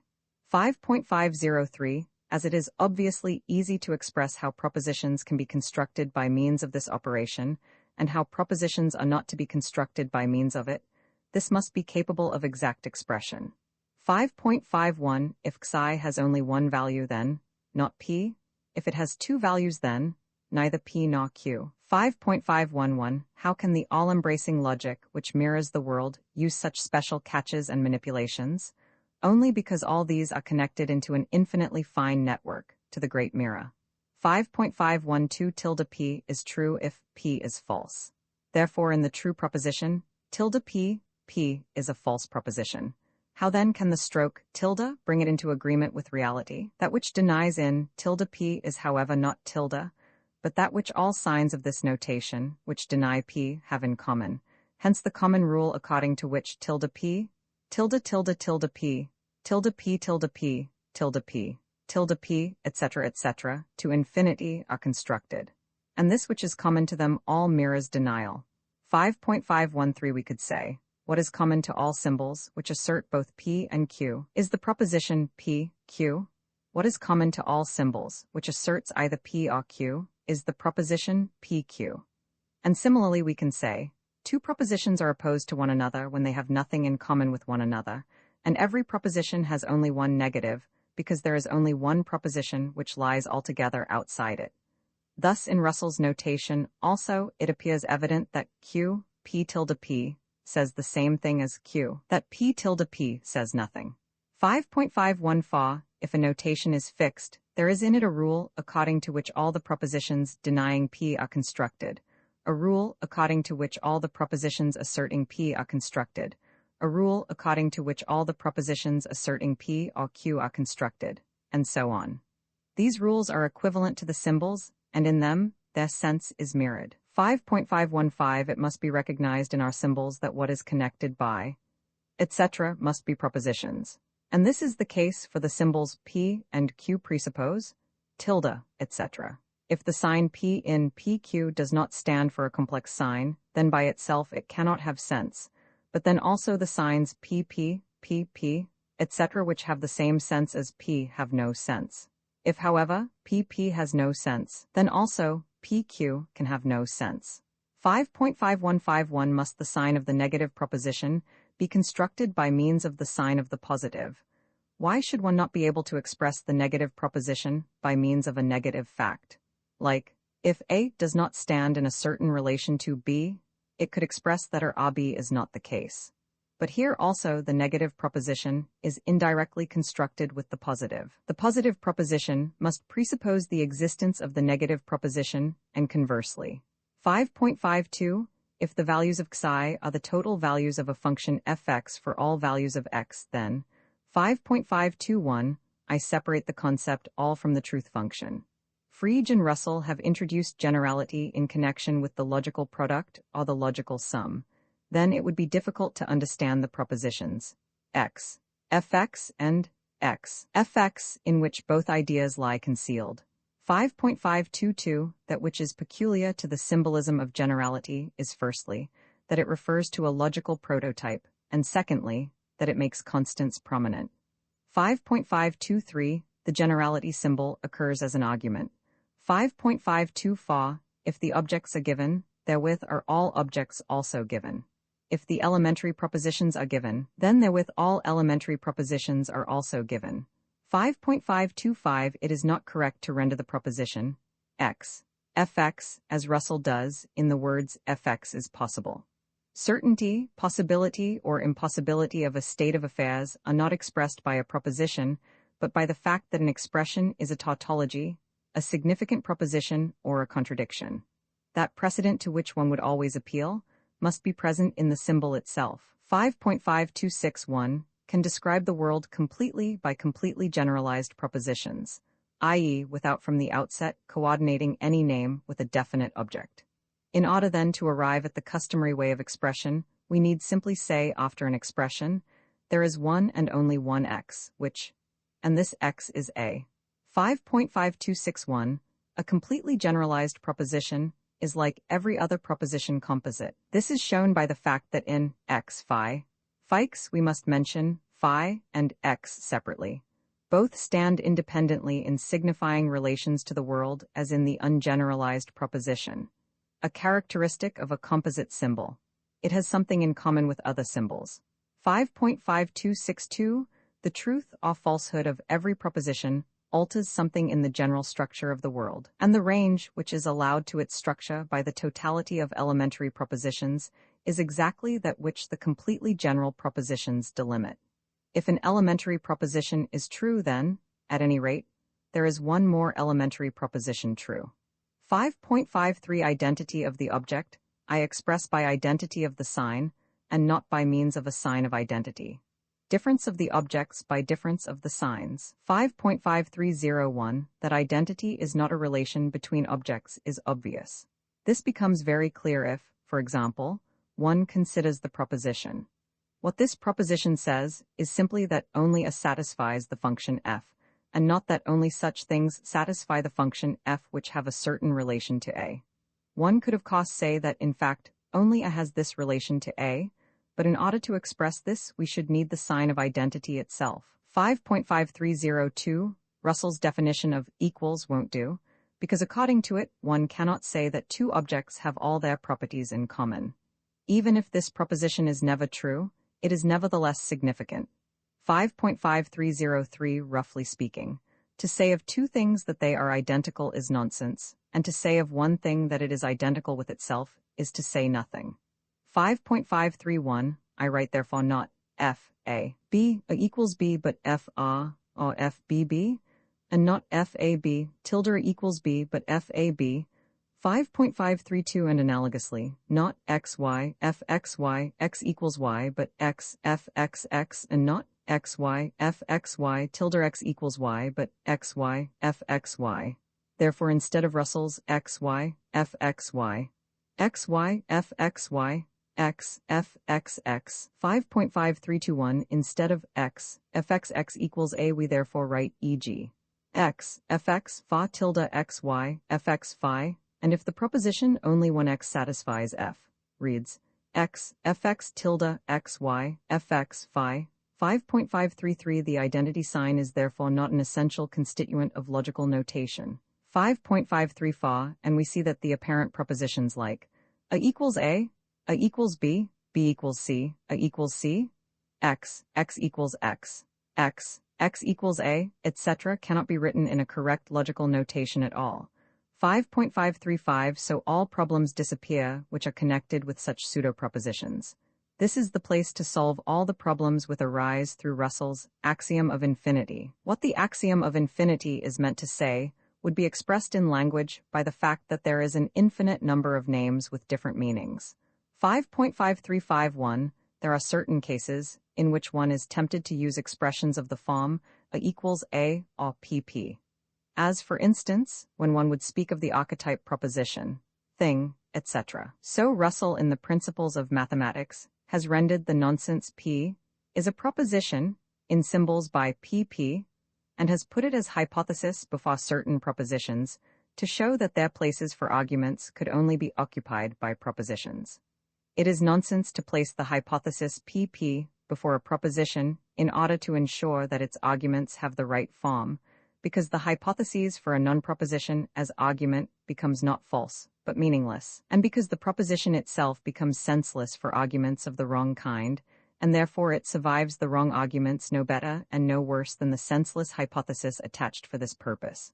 5.5352 Similarly, it was proposed to express there are no things by tilde x equals x.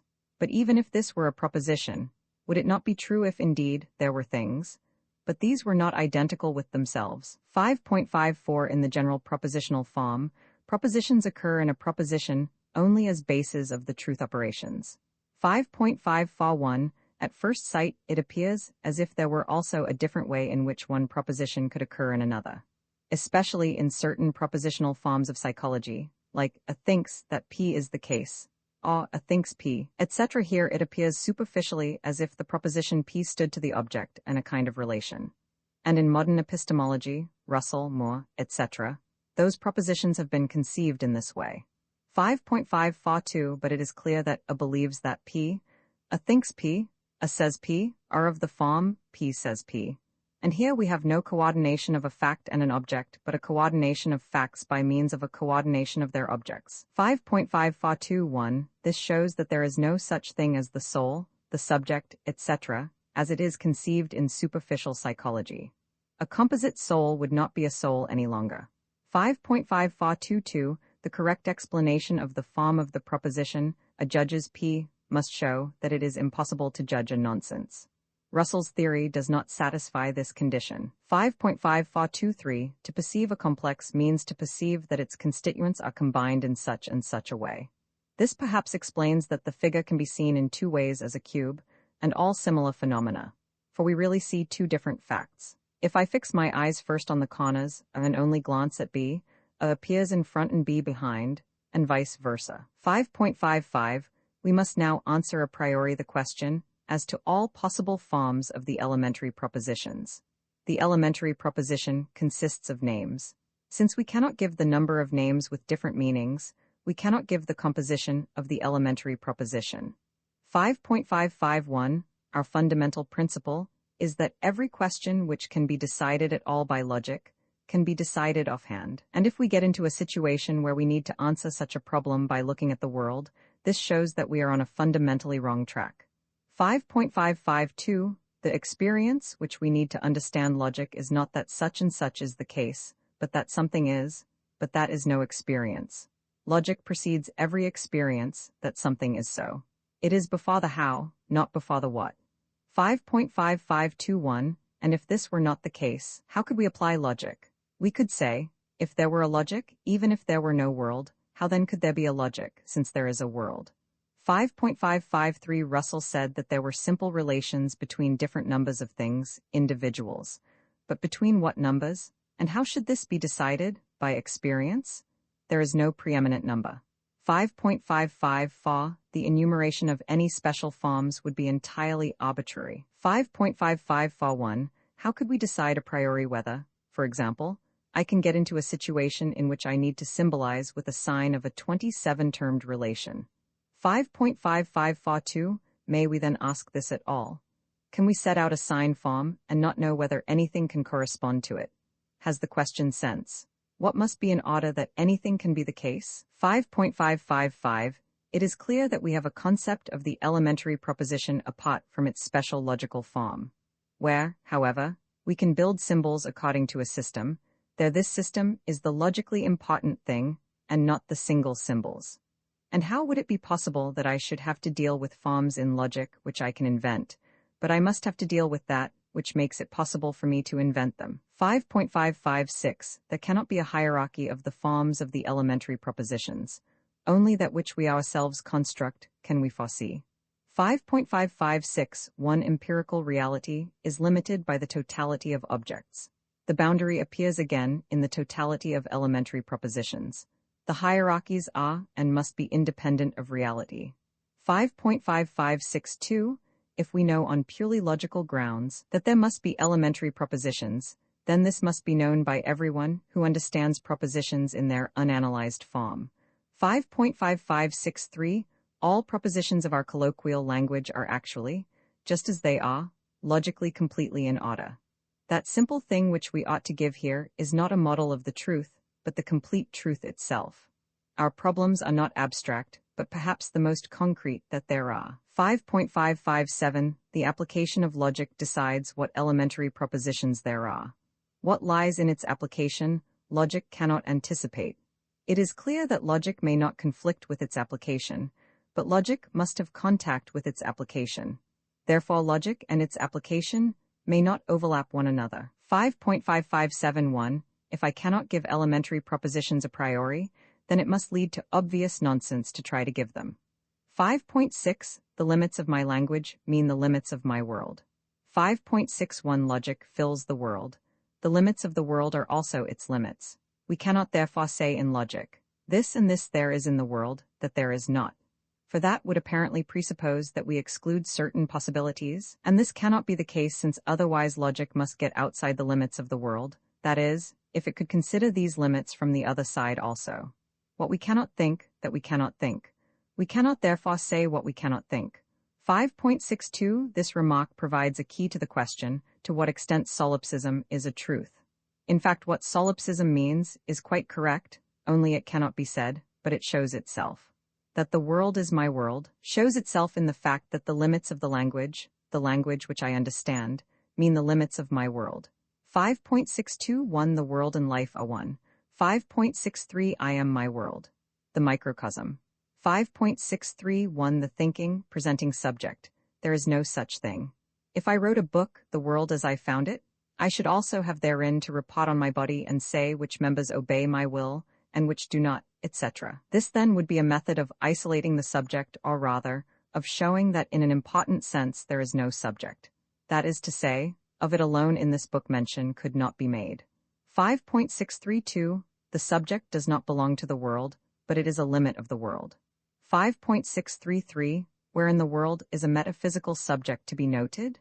You say that this case is altogether like that of the eye and the field of sight, but you do not really see the eye, and from nothing in the field of sight can it be concluded that it is seen from an eye.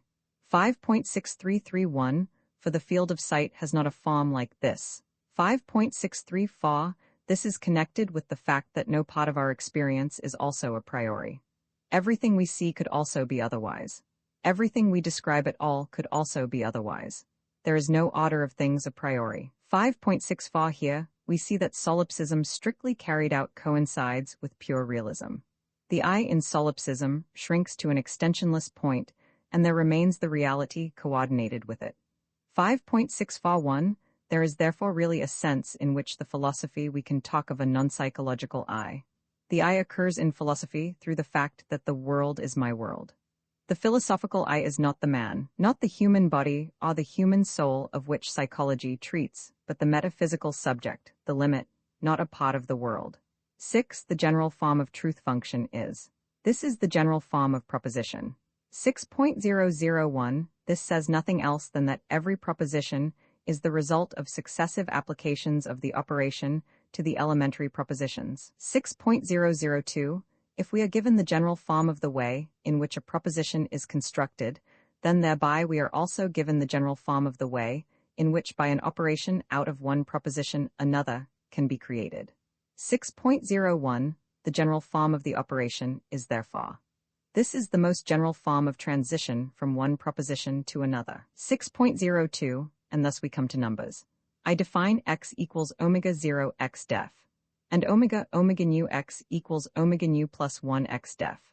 According, then, to these symbolic rules we write the series x, omega x, omega x, omega x, as omega 0 x, omega 0 plus 1 x, omega 0 plus 1 plus 1 x, omega 0 plus 1 plus 1 plus 1 x. Therefore I write in place of x xi, omega 0 x, omega nu plus 0 x. And I define 0 plus 1 equals 1 def, 0 plus 1 plus 1 equals 2 def, 0 plus 1 plus 1 plus 1 equals 3 def, and so on. 6.021 A number is the exponent of an operation. 6.022 The concept number is nothing else than that which is common to all numbers, the general form of a number. The concept number is the variable number, and the concept of equality of numbers is the general form of all special equalities of numbers. 6.03 The general form of the cardinal number is 0, xi plus 1. 6.031 The theory of classes is altogether superfluous in mathematics. This is connected with the fact that the generality which we need in mathematics is not the accidental one. 6.1 The propositions of logic are tautologies. 6.11 The propositions of logic therefore say nothing. They are the analytical propositions. 6.111 Theories which make a proposition of logic appear substantial are always false. One could e.g. believe that the words true and false signify two properties among other properties, and then it would appear as a remarkable fact that every proposition possesses one of these properties. This now by no means appears self-evident, no more so than the proposition all roses are either yellow or red would seem even if it were true. Indeed, our proposition now gets quite the character of a proposition of natural science, and this is a certain symptom of its being falsely understood. 6.112 The correct explanation of logical propositions must give them a peculiar position among all propositions. 6.113. It is the characteristic mark of logical propositions that one can perceive in the symbol alone that they are true, and this fact contains in itself the whole philosophy of logic. And so also, it is one of the most important facts that the truth or falsehood of non-logical propositions cannot be recognized from the propositions alone. 6.12. The fact that the propositions of logic are tautologies shows the formal, logical properties of language, of the world, that its constituent parts connected together in this way give a tautology characterizes the logic of its constituent parts. In order that propositions connected together in a definite way may give a tautology, they must have definite properties of structure. That they give a tautology when so connected shows, therefore, that they possess these properties of structure. 6.1201. That e.g. the propositions p and tilde p in the connection tilde p give a tautology shows that they contradict one another. That the propositions pq, p and q connected together in the form pq, p, q give a tautology shows that q follows from p and pq. That x, fx, fa is a tautology shows that fa follows from x, fx, etc., etc. 6.1202. It is clear that we could have used for this purpose contradictions instead of tautologies. 6.1203. In order to recognize a tautology as such, we can, in cases in which no sign of generality occurs in the tautology, make use of the following intuitive method. I write instead of p, q, etc., tpf, tqf, trf, etc. The truth combinations I express by brackets, e.g., and the coordination of the truth or falsity of the whole proposition with the truth combinations of the truth arguments by lines in the following way. This sign, for example, would therefore present the proposition pq. Now, I will proceed to inquire whether such a proposition as tilde p, the law of contradiction, is a tautology. The form tilde xi is written in our notation the form xi, eta thus. Hence the proposition tilde p, tilde q, runs thus. If here we put p instead of q and examine the combination of the outermost t and f with the innermost, it is seen that the truth of the whole proposition is coordinated with all the truth combinations of its argument, its falsity with none of the truth combinations. 6.121. The propositions of logic demonstrate the logical properties of propositions by combining them into propositions which say nothing. This method could be called a zero method. In a logical proposition, propositions are brought into equilibrium with one another, and the state of equilibrium then shows how these propositions must be logically constructed. 6.122. Whence it follows that we can get on without logical propositions, for we can recognize in an adequate notation the formal properties of the propositions by mere inspection. 6.1221. If, for example, two propositions p and q give a tautology in the connection pq, then it is clear that q follows from p, e.g., that q follows from pq. P we see from these two propositions themselves, but we can also show it by combining them to q follows from pq, p, q, and then showing that this is a tautology. 6.1222. This throws light on the question why logical propositions can no more be empirically confirmed than they can be empirically refuted. Not only must a proposition of logic be incapable of being contradicted by any possible experience, but it must also be incapable of being confirmed by any such. 6.1223. It now becomes clear why we often feel as though logical truths must be postulated by us. We can in fact postulate them in so far as we can postulate an adequate notation. 6.1224. It also becomes clear why logic has been called the theory of forms and of inference. 6.123. It is clear that the laws of logic cannot themselves obey further logical laws. There is not, as Russell supposed, for every type a special law of contradiction, but one is sufficient since it is not applied to itself. 6.1231. The mark of logical propositions is not their general validity. To be general is only to be accidentally valid for all things. An ungeneralized proposition can be tautologous just as well as a generalized one. 6.1232. Logical general validity we could call essential as opposed to accidental general validity, e.g. of the proposition, all men a model. Propositions like Russell's axiom of reducibility are not logical propositions, and this explains our feeling that, If true, they can only be true by a happy chance.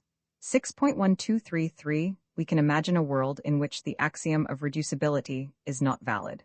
But it is clear that logic has nothing to do with the question whether our world is really of this kind or not. 6.12 The logical propositions describe the scaffolding of the world, or rather they present it. They treat of nothing. They presuppose that names have meaning and that elementary propositions have sense. And this is their connection with the world. It is clear that it must show something about the world that certain combinations of symbols, which essentially have a definite character, are tautologies. Herein lies the decisive point. We said that in the symbols which we use something is arbitrary, something not. In logic, only this expresses. But this means that in logic it is not we who express, by means of signs, what we want. But in logic the nature of the essentially necessary signs itself asserts. That is to say, if we know the logical syntax of any sign language, then all the propositions of logic are already given. 6.125 It is possible, also with the old conception of logic, to give at the outset a description of all true logical propositions. 6.1251 Hence, there can never be surprises in logic. 6.126 Whether a proposition belongs to logic can be calculated by calculating the logical properties of the symbol. And this we do when we prove a logical proposition. For without troubling ourselves about a sense and a meaning, we form the logical propositions out of others by mere symbolic rules. We prove a logical proposition by creating it out of other logical propositions by applying in succession certain operations, which again generate tautologies out of the first. And from a tautology, only tautologies follow. Naturally, this way of showing that its propositions are tautologies is quite unessential to logic, because the propositions, from which the proof starts, must show without proof that they are tautologies. 6.1261 In logic process and result are equivalent. Therefore no surprises. 6.1262 Proof in logic is only a mechanical expedient to facilitate the recognition of tautology, where it is complicated. 6.1263 It would be too remarkable if one could prove a significant proposition logically from another, and a logical proposition also. It is clear from the beginning that the logical proof of a significant proposition and the proof in logic must be two quite different things. 6.126 For the significant proposition asserts something, and its proof shows that it is so. In logic, every proposition is the form of a proof. Every proposition of logic is a modus ponens presented in signs, and the modus ponens cannot be expressed by a proposition. 6.1265 Logic can always be conceived to be such that every proposition is its own proof. 6.127 All propositions of logic are of equal rank. There are not some which are essentially primitive and others deduced from there. Every tautology itself shows that it is a tautology. 6.1271 It is clear that the number of primitive propositions of logic is arbitrary, for we could deduce logic from one primitive proposition by simply forming, for example, the logical produce of Frege's primitive propositions. Frege would perhaps say that this would no longer be immediately self-evident, but it is remarkable that so exact a thinker as Frege should have appealed to the degree of self-evidence as the criterion of a logical proposition. 6.13 Logic is not a theory, but a reflection of the world. Logic is transcendental. 6.2 Mathematics is a logical method. The propositions of mathematics are equations, and therefore pseudo-propositions. 6.2 1 Mathematical propositions express no thoughts. 6.211 In life, it is never a mathematical proposition which we need, but we use mathematical propositions only in order to infer from propositions which do not belong to mathematics to others, which equally do not belong to mathematics. In philosophy, the question, why do we really use that word, that proposition, constantly leads to valuable results. 6.22 The logic of the world, which the propositions of logic show in tautologies, mathematics shows in equations. 6.23 If two expressions are connected by the sign of equality, this means that they can be substituted for one another. But whether this is the case must show itself in the two expressions themselves. It characterizes the logical form of two expressions, that they can be substituted for one another. 6.231 It is a property of affirmation that it can be conceived as double denial. It is a property of 1 plus 1 plus 1 plus 1 that it can be conceived as 1 plus 1 plus 1 plus 1. 6.232 Frege says that these expressions have the same meaning but different senses. But what is essential about equation is that it is not necessary in order to show that both expressions, which are connected by the sign of equality, have the same meaning. For this can be perceived from the two expressions themselves. 6.2321, and that the propositions of mathematics can be proved means nothing else than that their correctness can be seen without our having to compare what they express with the facts as regards correctness. 6.2322, the identity of the meaning of two expressions cannot be asserted. For in order to be able to assert anything about their meaning, I must know their meaning, and if I know their meaning, I know whether they mean the same or something different. 6.2323, the equation characterizes only the standpoint from which I consider the two expressions, that is to say the standpoint of their equality of meaning. 6.233, to the question whether we need intuition for the solution of mathematical problems, it must be answered that language itself here supplies the necessary intuition. 6.233, 1. The process of calculation brings about just this intuition. Calculation is not an experiment. 6.23, for mathematics is a method of logic. 6.23, for 1, the essential of mathematical method is working with equations. On this method depends the fact that every proposition of mathematics must be self-evident.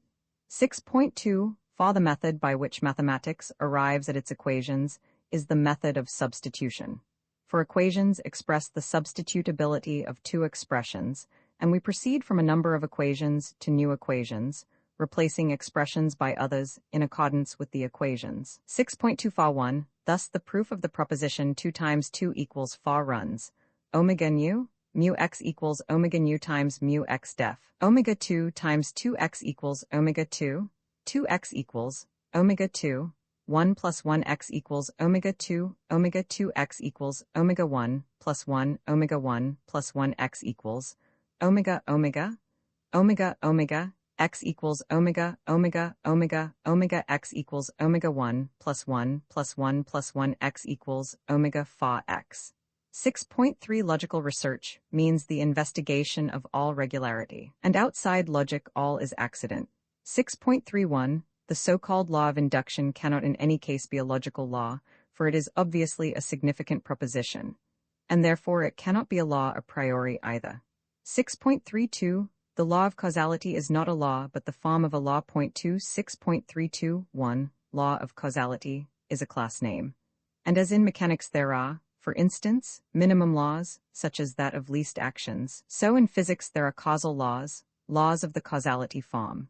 6.3211 Men had indeed an idea that there must be a law of least action, before they knew exactly how it ran. Here, as always, the a priori certain proves to be something purely logical. 6.33 We do not believe a priori in a law of conservation, but we know a priori the possibility of a logical form. 6.34 All propositions, such as the law of causation, the law of continuity in nature, the law of least expenditure in nature, etc., etc., all these are a priori intuitions of possible forms of the propositions of science.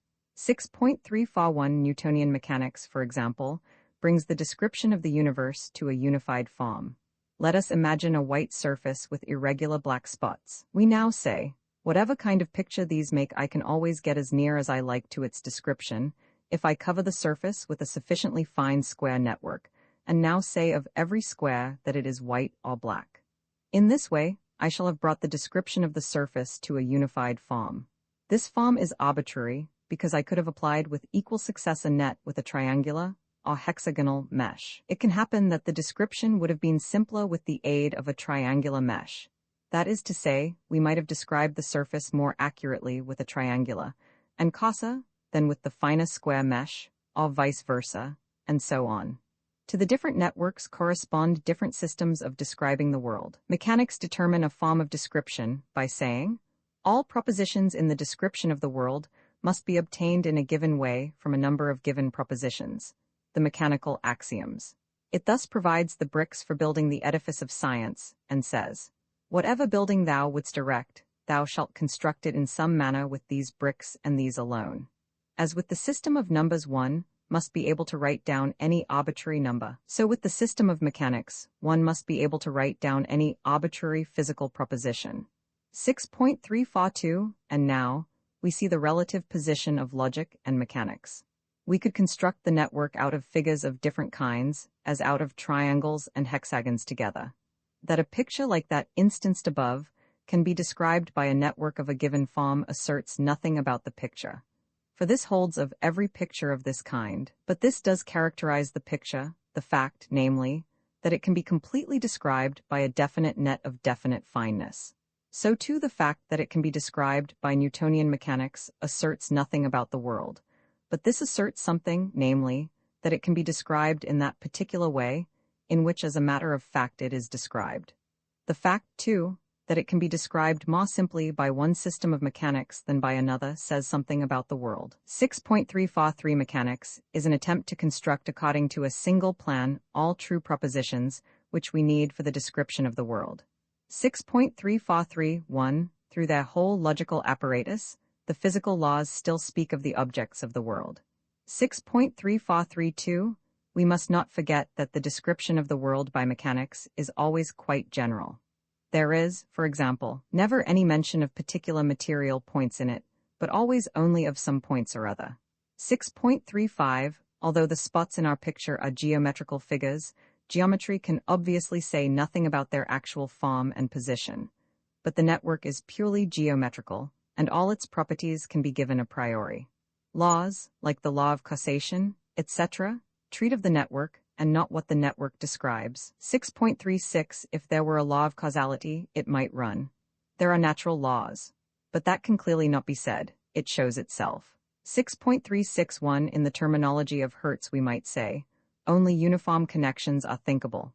6.3611 We cannot compare any process with the passage of time. There is no such thing, but only with another process, say, with the movement of the chronometer. Hence the description of the temporal sequence of events is only possible if we support ourselves on another process. It is exactly analogous for space. When, for example, we say that neither of two events, which mutually exclude one another, can occur, because there is no cause why the one should occur rather than the other, it is really a matter of our being unable to describe one of the two events unless there is some sort of asymmetry. And if there is such an asymmetry, we can regard this as the cause of the occurrence of the one and of the non-occurrence of the other. 6.36111 The Kantian problem of the right and left hand, which cannot be made to cover one another, already exists in the plane, and even in one-dimensional space, where the two congruent figures A and B cannot be made to cover one another without moving them out of this space. The right and left hand are in fact completely congruent, and the fact that they cannot be made to cover one another has nothing to do with it. A right-hand glove could be put on a left hand if it could be turned round in four-dimensional space. 6.362 What can be described can happen too, and what is excluded by the law of causality cannot be described. 6.363 The process of induction is the process of assuming the simplest law that can be made to harmonize with our experience. 6.3631 This process, however, has no logical foundation, but only a psychological one. It is clear that there are no grounds for believing that the simplest cause of events will really happen. 6.36311 That the sun will rise tomorrow is an hypothesis, and that means that we do not know whether it will rise. 6.37 A necessity for one thing to happen because another has happened does not exist. There is only logical necessity. 6.371 At the basis of the whole modern view of the world lies the illusion that the so-called laws of nature are the explanations of natural phenomena. 6.372 So people stop short at natural laws as something unassailable, as did the ancients at God and fate, and they are both right and wrong. But the ancients were clearer, in so far as they recognized one clear terminus, whereas the modern system makes it appear as though everything were explained. 6.373 The world is independent of my will. 6.374 Even if everything we wished were to happen, this would only be, so to speak, a favor of fate, for there is no logical connection between will and world, which would guarantee this, and the assumed physical connection itself we could not again will. 6.375 As there is only a logical necessity, so there is only a logical impossibility. 6.3751 for two colors, e.g. to be at one place in the visual field, is impossible, logically impossible, for it is excluded by the logical structure of color. Let us consider how this contradiction presents itself in physics. Somewhat as follows: that a particle cannot at the same time have two velocities, i.e., that at the same time it cannot be in two places, i.e., that particles in different places at the same time cannot be identical. It is clear that the logical product of two elementary propositions can neither be a tautology nor a contradiction. The assertion that a point in the visual field has two different colors at the same time is a contradiction. 6.4 All propositions are of equal value. 6.41 The sense of the world must lie outside the world. In the world everything is as it is and happens as it does happen. In it there is no value, and if there were, it would be of no value. If there is a value which is of value, it must lie outside all happening and being so. For all happening and being so is accidental. What makes it non-accidental cannot lie in the world, for otherwise this would again be accidental. It must lie outside the world. 6.42 Hence also there can be no ethical propositions. Propositions cannot express anything higher. 6.421 It is clear that ethics cannot be expressed. Ethics is transcendental. Ethics and aesthetics are one. 6.422 The first thought in setting up an ethical law of the form, thou shalt, is, and what if I do not do it? But it is clear that ethics has nothing to do with punishment and reward in the ordinary sense. This question as to the consequences of an action must therefore be irrelevant. At least these consequences will not be events. For there must be something right in that formulation of the question. There must be some sort of ethical reward and ethical punishment, but this must lie in the action itself. And this is clear also that the reward must be something acceptable, and the punishment something unacceptable. 6.423 Of the will as the subject of the ethical we cannot speak, and the will as a phenomenon is only of interest to psychology. 6.43 If good or bad willing changes the world, it can only change the limits of the world, not the facts, not the things that can be expressed in language. In brief, the world must thereby become quite another. It must, so to speak, wax or wane as a whole. The world of the happy is quite another than that of the unhappy. 6.43 1 As in death, too, the world does not change, but ceases. 6.4311 Death is not an event of life. Death is not lived through. If by eternity is understood not endless temporal duration, but timelessness, then he lives eternally who lives in the present.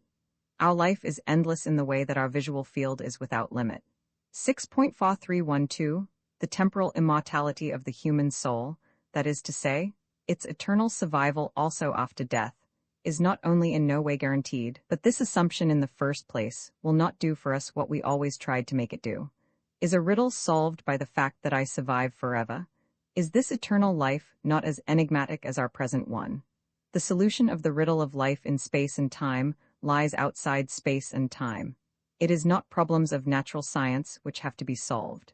6.432 How the world is completely indifferent for what is higher. God does not reveal himself in the world. 6.4321 The facts all belong only to the task and not to its performance. 6.44 Not how the world is the mystical, but that it is. 6.45 The contemplation of the world sub specie etni is its contemplation as a limited whole. The feeling that the world is a limited whole is the mystical feeling. 6.5 For an answer which cannot be expressed, the question too cannot be expressed. The riddle does not exist. If a question can be put at all, then it can also be answered. 6.51 Skepticism is not irrefutable, but palpably senseless if it would doubt where a question cannot be asked. For doubt can only exist where there is a question only where there is an answer, and this only where something can be said. 6.52 We feel that even if all possible scientific questions be answered, the problems of life have still not been touched at all. Of course there is then no question left, and just this is the answer. 6.521 The solution of the problem of life is seen in the vanishing of this problem. Is not this the reason why men to whom after long doubting the sense of life became clear, could not then say wherein this sense consisted? 6.522 There is indeed the inexpressible. This shows itself. It is the mystical. 6.53 The right method of philosophy would be this: to say nothing except what can be said, i.e. the propositions of natural science, i.e. something that has nothing to do with philosophy. And then always, when someone else wished to say something metaphysical, to demonstrate to him that he had given no meaning to certain signs in his propositions. This method would be unsatisfying to the other. He would not have the feeling that we were teaching him philosophy, but it would be the only strictly correct method. 6.5 For my propositions are elucidatory in this way. He who understands me finally recognizes them as senseless, when he has climbed out through them, on them, over them. He must, so to speak, throw away the ladder, after he has climbed up on it. He must surmount these propositions, then he sees the world rightly. 7 Whereof one cannot speak, thereof one must be silent. Uncopyright may you do good and not evil. May you find forgiveness for yourself and forgive others. May you share freely, never taking more than you give. Copyright pages exist to tell you that you can't do something. Unlike them, this uncopyright page exists to tell you that the writing and artwork in this ebook are believed to be in the United States public domain. That is, they are believed to be free of copyright restrictions in the United States. The United States public domain represents our collective cultural heritage, and items in it are free for anyone in the United States to do almost anything at all with, without having to get permission. Copyright laws are different all over the world, and the source text or artwork in this ebook may still be copyrighted in other countries. If you're not located in the United States, you must check your local laws before using this ebook. Standard ebooks makes no representations regarding the copyright status of the source text or artwork in this ebook in any country other than the United States. Non-authorship activities performed on items that are in the public domain, so-called sweat of the brow work, don't create a new copyright. That means that nobody can claim a new copyright on an item that is in the public domain for, among other things, work like digitization, markup, or typography. Regardless, the contributors to this ebook released their contributions under the terms in the CC 01.0 Universal Public Domain dedication, thus dedicating to the worldwide public domain all of the work they've done on this ebook, including but not limited to metadata, the title page, imprint, colophon, this uncopyright, and any changes or enhancements to, or markup on, the original text and artwork. This dedication doesn't change the copyright status of the source text or artwork. We make this dedication in the interest of enriching our global cultural heritage, to promote free and libre culture around the world, and to give back to the unrestricted culture that has given all of us so much. Table of Contents Landmarks, dedicated to the memory of my friend David H. Pinsent. In notes, the decimal figures as numbers of the separate propositions indicate the logical importance of the propositions, the emphasis laid upon them in my exposition. The propositions n.1, n.2, n.3, etc. are comments on proposition no. N. The propositions nm1, nm2, etc. are comments on the proposition no. Nm and so on. Right, i.e. not the form of one particular law, but of any law of a certain sort. B. Right. Underles was man weiss, nicht bloß rauschen und brossen gehört hat, lest sich in drei Worten sagen. Tractatus Logico Philosophicus. Imprint this ebook is the product of many hours of hard work by volunteers for standard ebooks, and builds on the hard work of other literature lovers made possible by the public domain. This particular ebook is based on a transcription produced by Kevin C. Clement and on digital scans from the Internet Archive. The source text and artwork in this ebook are believed to be in the United States public domain. That is, they are believed to be free of copyright restrictions in the United States. They may still be copyrighted in other countries, so users located outside of the United States must check their local laws before using this ebook. The creators of, and contributors to, this ebook dedicate their contributions to the worldwide public domain via the terms in the CC 01.0 Universal Public Domain dedication. For full license information, see the uncopyright at the end of this ebook. Standard eBooks is a volunteer-driven project that produces ebook editions of public domain literature using modern typography, technology, and editorial standards, and distributes them free of cost. You can download this and other ebooks carefully produced for true book lovers at standardbooks.org. Introduction: Mr. Wittgenstein's Tractatus Logico Philosophicus. Whether or not it proved to give the ultimate truth on the matters with which it deals, certainly deserves, by its breadth and scope and profundity, to be considered an important event in the philosophical world. Starting from the principles of symbolism and the relations which are necessary between words and things in any language, it applies the result of this inquiry to various departments of traditional philosophy, showing in each case how traditional philosophy and traditional solutions arise out of ignorance of the principles of symbolism and out of misuse of language. The logical structure of propositions and the nature of logical inference are first dealt with. Thence we pass successively to theory of knowledge, principles of physics, ethics, and finally the mystical, das Mystisch. In order to understand Mr. Wittgenstein's book, it is necessary to realize what is the problem with which he is concerned. In the part of his theory which deals with symbolism, he is concerned with the conditions which would have to be fulfilled by a logically perfect language. There are various problems as regards language. First, there is the problem what actually occurs in our minds when we use language with the intention of meaning something by it. This problem belongs to psychology. Secondly, there is the problem as to what is the relation subsisting between thoughts, words, or sentences, and that which they refer to or mean. This problem belongs to epistemology. Thirdly, there is the problem of using sentences so as to convey truth rather than falsehood. This belongs to the special sciences dealing with the subject matter of the sentences in question. Fourthly, there is the question, what relation must one fact, such as a sentence, have to another in order to be capable of being a symbol for that other? This last is a logical question, and is the one with which Mr. Wittgenstein is concerned. He is concerned with the conditions for accurate symbolism, i.e. for symbolism in which a sentence means something quite definite. In practice, language is always more or less vague, so that what we assert is never quite precise. Thus, logic has two problems to deal with in regard to symbolism. 1. The conditions for sense rather than nonsense in combinations of symbols.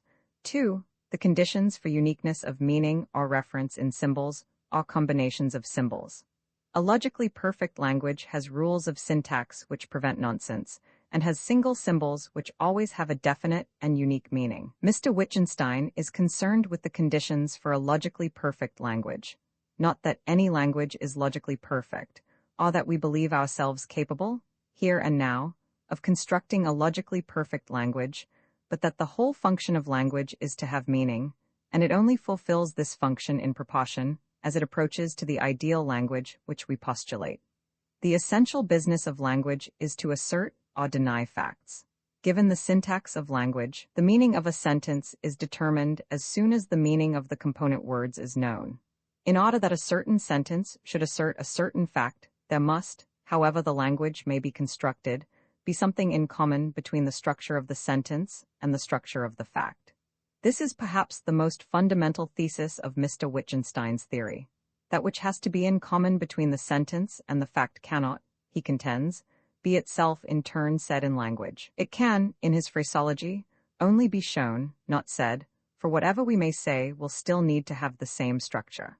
The first requisite of an ideal language would be that there should be one name for every simple, and never the same name for two different simples. A name is a simple symbol in the sense that it has no parts which are themselves symbols. In a logically perfect language, nothing that is not simple will have a simple symbol.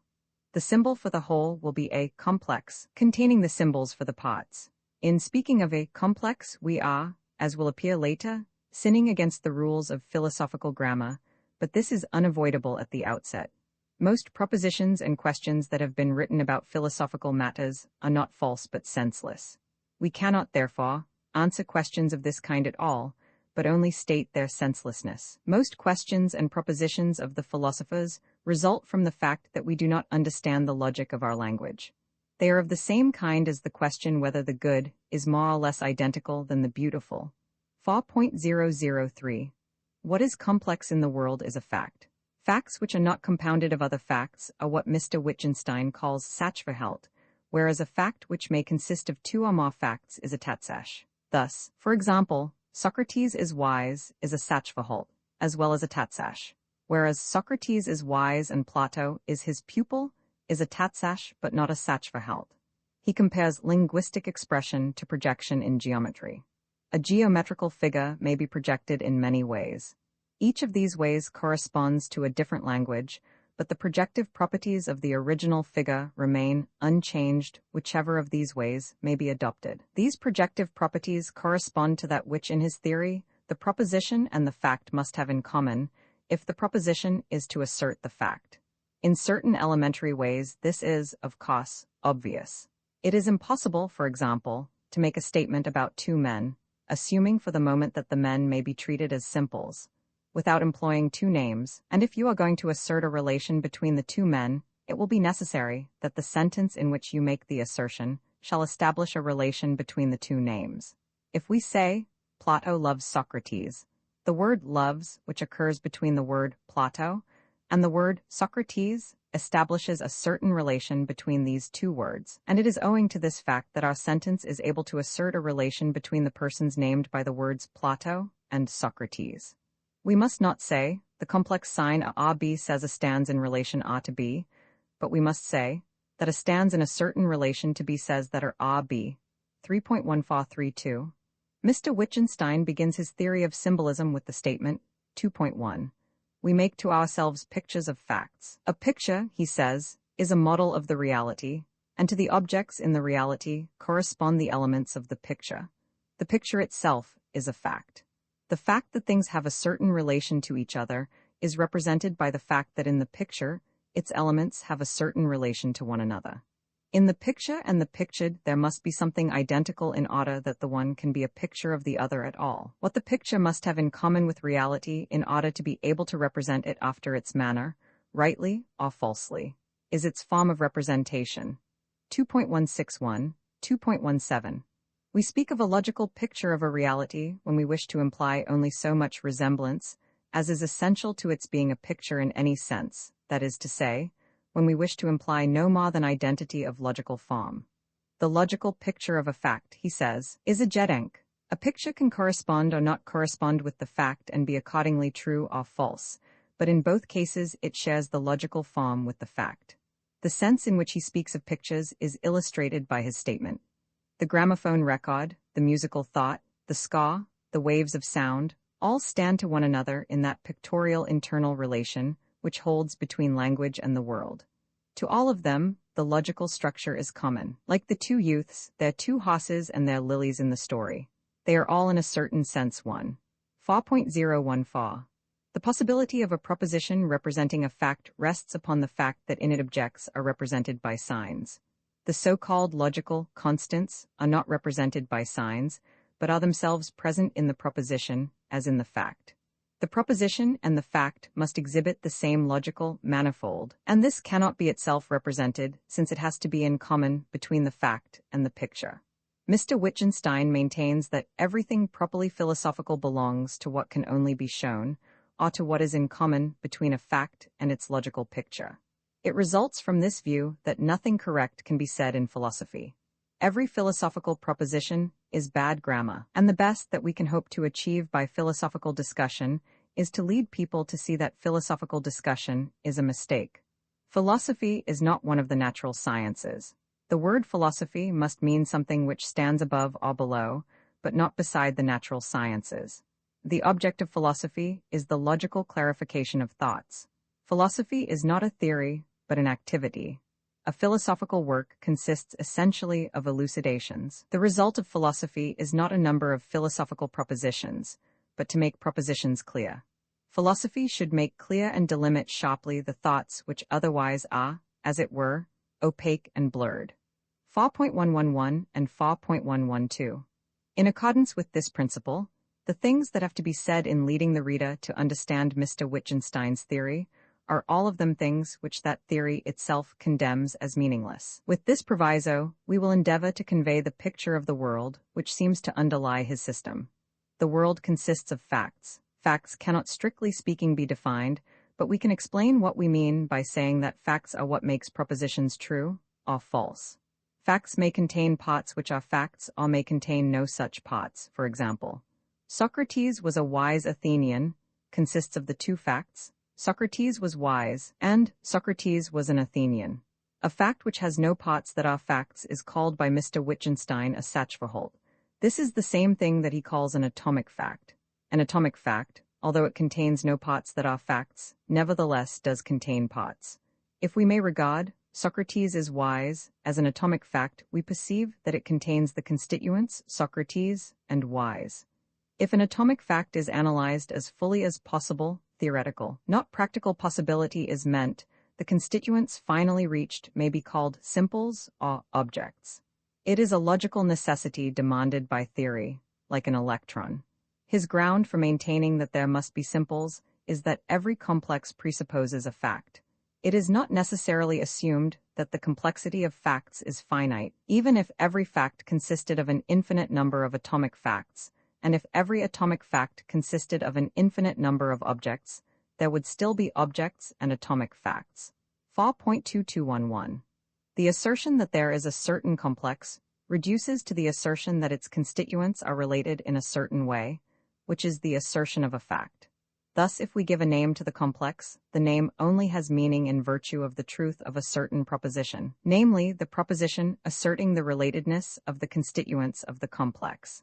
Thus, the naming of complexes presupposes propositions, while propositions presuppose the naming of simples. In this way, the naming of simples is shown to be what is logically first in logic.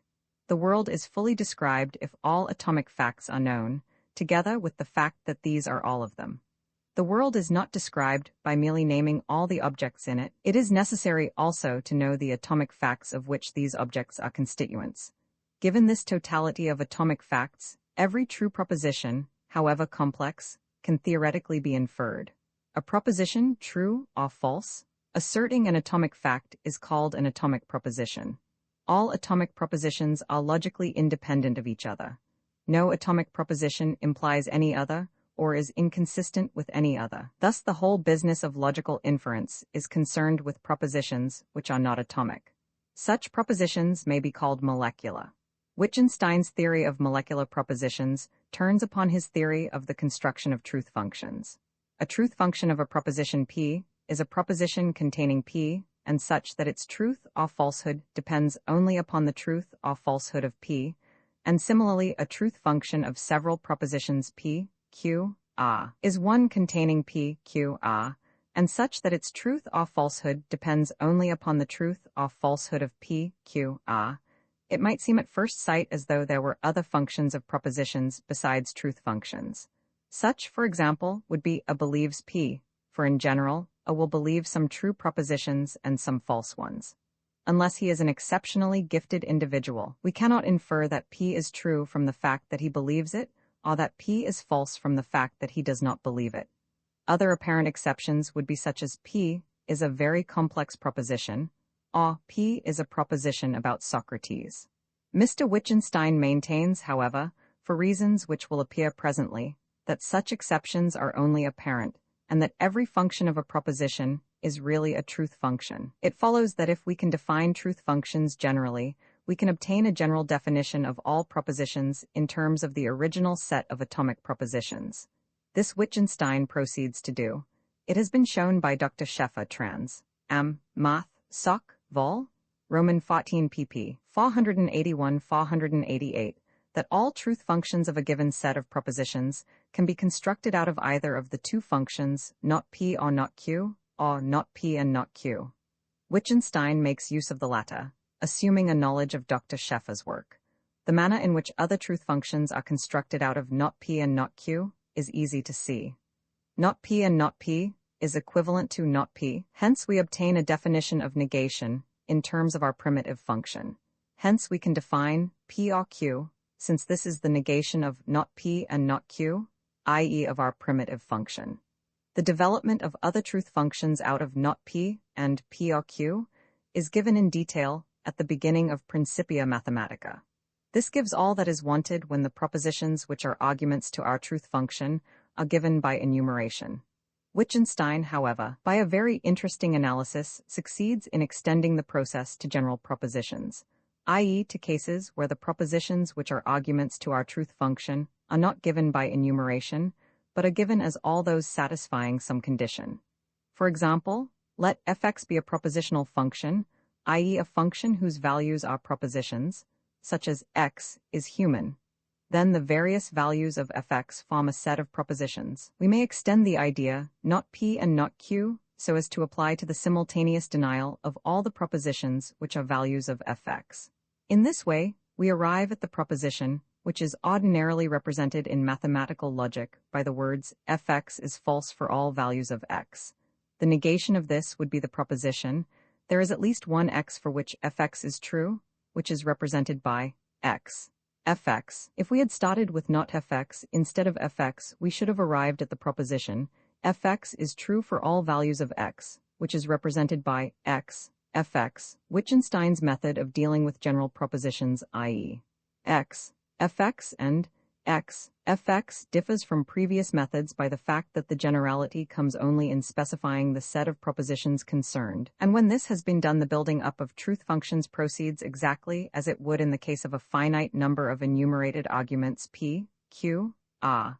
Mr. Wittgenstein's explanation of his symbolism at this point is not quite fully given in the text.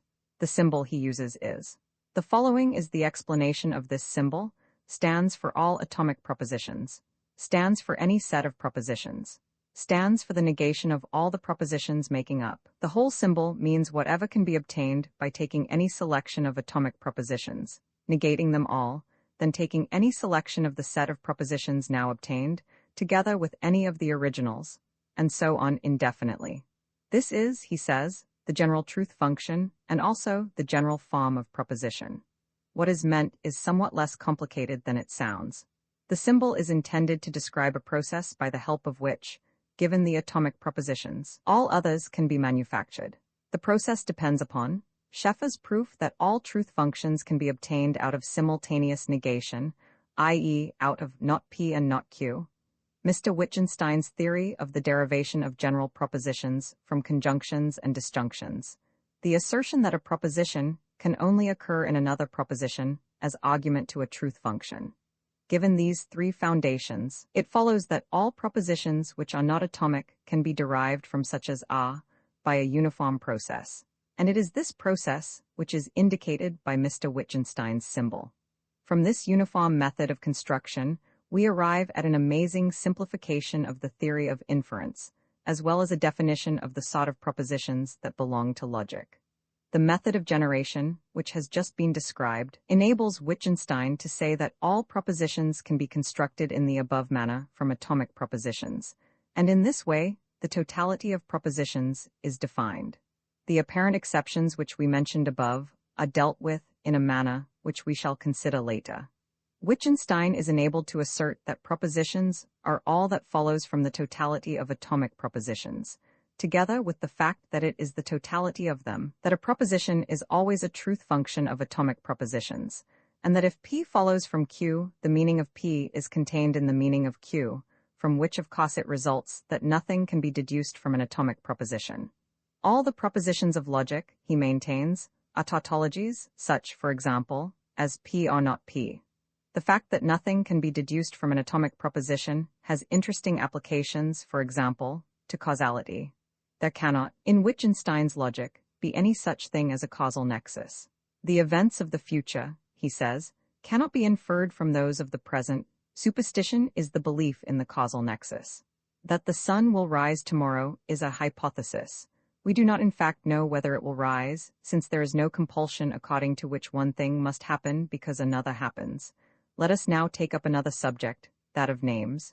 In Wittgenstein's theoretical logical language, names are only given to simples. We do not give two names to one thing, or one name to two things. There is no way whatever, according to him, by which we can describe the totality of things that can be named, in other words, the totality of what there is in the world. In order to be able to do this, we should have to know of some property which must belong to everything by a logical necessity. It has been sought to find such a property in self-identity, but the conception of identity is subjected by Wittgenstein to a destructive criticism from which there seems no escape. The definition of identity, by means of the identity of indiscernibles, is rejected, because the identity of indiscernibles appears to be not a logically necessary principle. According to this principle, X is identical with Y if every property of X is a property of Y, but it would, after all, be logically possible for two things to have exactly the same properties. If this does not in fact happen, that is an accidental characteristic of the world, not a logically necessary characteristic, and accidental characteristics of the world must, of course, not be admitted into the structure of logic. Mr. Wittgenstein accordingly banishes identity and adopts the convention that different letters are to mean different things. In practice, identity is needed as between a name and a description, or between two descriptions. It is needed for such propositions as Socrates is the philosopher who drank the hemlock, or the even prime is the next number after 1. For such uses of identity, it is easy to provide on Wittgenstein's system.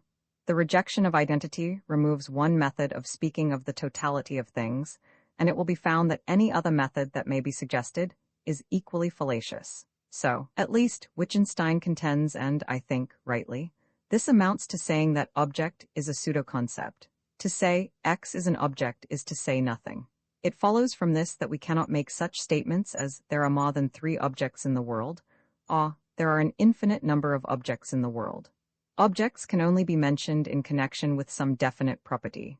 We can say, there are more than 3 objects which are human, or there are more than 3 objects which are red. For in these statements, the word object can be replaced by a variable in the language of logic, the variable being one which satisfies in the first case the function x is human, in the second the function x is red. But when we attempt to say, there are more than 3 objects, this substitution of the variable for the word object becomes impossible, and the proposition is therefore seen to be meaningless. We here touch one instance of Wittgenstein's fundamental thesis, that it is impossible to say anything about the world as a whole, and that whatever can be said has to be about bounded portions of the world. This view may have been originally suggested by notation, and if so, that is much in its favor, for a good notation has a subtlety and suggestiveness which at times make it seem almost like a live teacher. Notational irregularities are often the first sign of philosophical errors, and a perfect notation would be a substitute for thought. But although notation may have first suggested to Mr. Wittgenstein the limitation of logic to things within the world as opposed to the world as a whole, yet the view, once suggested, is seen to have much else to recommend it. Whether it is ultimately true I do not, for my part, profess to know. In this introduction, I am concerned to expound it, not to pronounce upon it. According to this view, we could only say things about the world as a whole if we could get outside the world, if, that is to say, it ceased to be for us the whole world.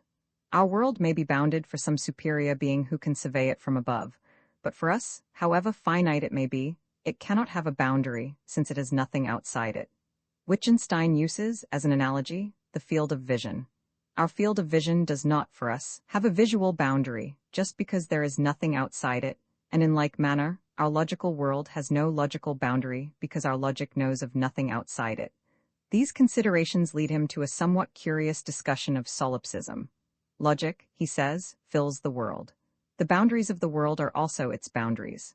In logic, therefore, we cannot say, there is this and this in the world, but not that, for to say so would apparently presuppose that we exclude certain possibilities, and this cannot be the case, since it would require that logic should go beyond the boundaries of the world, as if it could contemplate these boundaries from the other side also. What we cannot think, therefore we also cannot say what we cannot think. This, he says, gives the key to solipsism. What solipsism intends is quite correct, but this cannot be said. It can only be shown. That the world is my world appears in the fact that the boundaries of language, the only language I understand, indicate the boundaries of my world. The metaphysical subject does not belong to the world, but is a boundary of the world. We must take up next the question of molecular propositions, which are at first sight not truth functions. Of the propositions that they contain, such, for example, as a believes P. Wittgenstein introduces this subject in the statement of his position, namely, that all molecular functions are truth functions. He says, 5.54, in the general propositional form, propositions occur in a proposition only as bases of truth operations. At first sight, he goes on to explain, it seems as if a propositions could also occur in other ways, e.g., a believes P. Here it seems superficially as if the proposition P stood in a sort of relation to the object A. But it is clear that a believes that P, a thinks P, a says P are of the form P says P. And here we have no coordination of a fact and an object, but a coordination of facts by means of a coordination of their objects. 5.5 Fa 2. What Mr. Wittgenstein says here is said so shortly that its point is not likely to be clear to those who have not in mind the controversies with which he is concerned. The theory with which he is disagreeing will be found in my articles on the nature of truth and falsehood in Philosophical Essays and Proceedings of the Aristotelian Society, 1906-7. The problem at issue is the problem of the logical form of belief, i.e., what is the schema representing what occurs when a man believes. Of course, the problem applies not only to belief, but also to a host of other mental phenomena, which may be called propositional attitudes, doubting, considering, desiring, etc. In all these cases, it seems natural to express the phenomenon in the form a doubts P, a considers P, a desires P, etc., which makes it appear as though we were dealing with a relation between a person and a proposition. This cannot, of course, be the ultimate analysis, since persons are fictions and so are propositions, except in the sense in which they are facts on their own account. A proposition, considered as a fact on its own account, may be a set of words which a man says over to himself, or a complex image, or train of images passing through his mind, or a set of incipient bodily movements. It may be any one of innumerable different things. The proposition as a fact on its own account, for example, the actual set of words the man pronounces to himself, is not relevant to logic. What is relevant to logic is that common element among all these facts, which enables him, as we say, to mean the fact which the proposition asserts. To psychology, of course, more is relevant, for a symbol does not mean what it symbolizes in virtue of a logical relation alone, but in virtue also of a psychological relation of intention, or association, or whatnot. The psychological part of meaning, however, does not concern the logician. What does concern him in this problem of belief is the logical schema. It is clear that, when a person believes a proposition, the person, considered as a metaphysical subject, does not have to be assumed in order to explain what is happening. What has to be explained is the relation between the set of words, which is the proposition considered as a fact on its own account, and the objective fact, which makes the proposition true or false. This reduces ultimately to the question of the meaning of propositions. That is to say, the meaning of propositions is the only non-psychological portion of the problem involved in the analysis of belief. This problem is simply one of a relation of two facts, namely, the relation between the series of words used by the believer and the fact which makes these words true or false. The series of words is a fact just as much as what makes it true or false is a fact. The relation between these two facts is not unanalyzable, since the meaning of a proposition results from the meaning of its constituent words. The meaning of the series of words, which is a proposition, is a function of the meaning of the separate words. Accordingly, the proposition as a whole does not really enter into what has to be explained in explaining the meaning of a propositions. It would perhaps help to suggest the point of view which I am trying to indicate, to say that, in the cases which have been considering the proposition occurs as a fact, not as a proposition. Such a statement, however, must not be taken too literally. The real point is that in believing, desiring, etc., what is logically fundamental is the relation of a proposition, considered as a fact, to the fact which makes it true or false, and that this relation of two facts is reducible to a relation of their constituents. Thus, the proposition does not occur at all in the same sense in which it occurs in a truth function. There are some respects in which, as it seems to me, Mr. Wittgenstein's theory stands in need of greater technical development. This applies in particular to his theory of number, 6.02 ff. Which, as it stands, is only capable of dealing with finite numbers. No logic can be considered adequate until it has been shown to be capable of dealing with transfinite numbers. I do not think there is anything in Mr. Wittgenstein's system to make it impossible for him to fill this lacuna. More interesting than such questions of comparative detail is Mr. Wittgenstein's attitude towards the mystical. His attitude upon this grows naturally out of his doctrine in pure logic, according to which the logical proposition is a picture, true or false, of the fact, and has in common with the fact a certain structure. It is this common structure which makes it capable of being a picture of the fact, but the structure cannot itself be put into words, since it is a structure of words, as well as of the fact to which they refer. Everything, therefore, which is involved in the very idea of the expressiveness of language must remain incapable of being expressed in language, and is, therefore, inexpressible in a perfectly precise sense.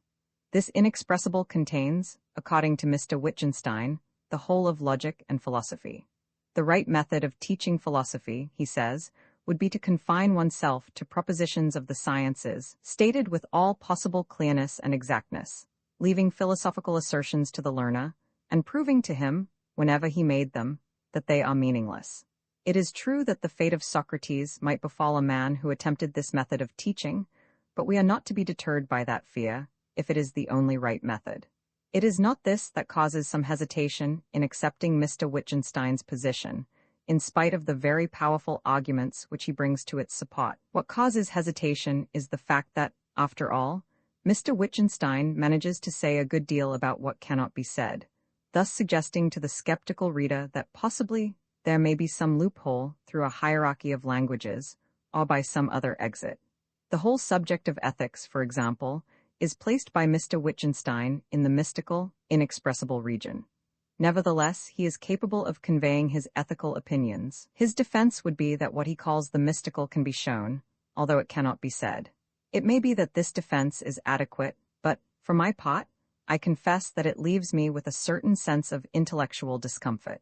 There is one purely logical problem in regard to which these difficulties are peculiarly acute. I mean the problem of generality. In the theory of generality, it is necessary to consider all propositions of the form fx, where fx is a given propositional function. This belongs to the part of logic which can be expressed, according to Mr. Wittgenstein's system. But the totality of possible values of x, which might seem to be involved in the totality of propositions of the form fx, is not admitted by Mr. Wittgenstein among the things that can be spoken of, for this is no other than the totality of things in the world, and thus involves the attempt to conceive the world as a whole. The feeling of the world as a bounded whole is the mystical.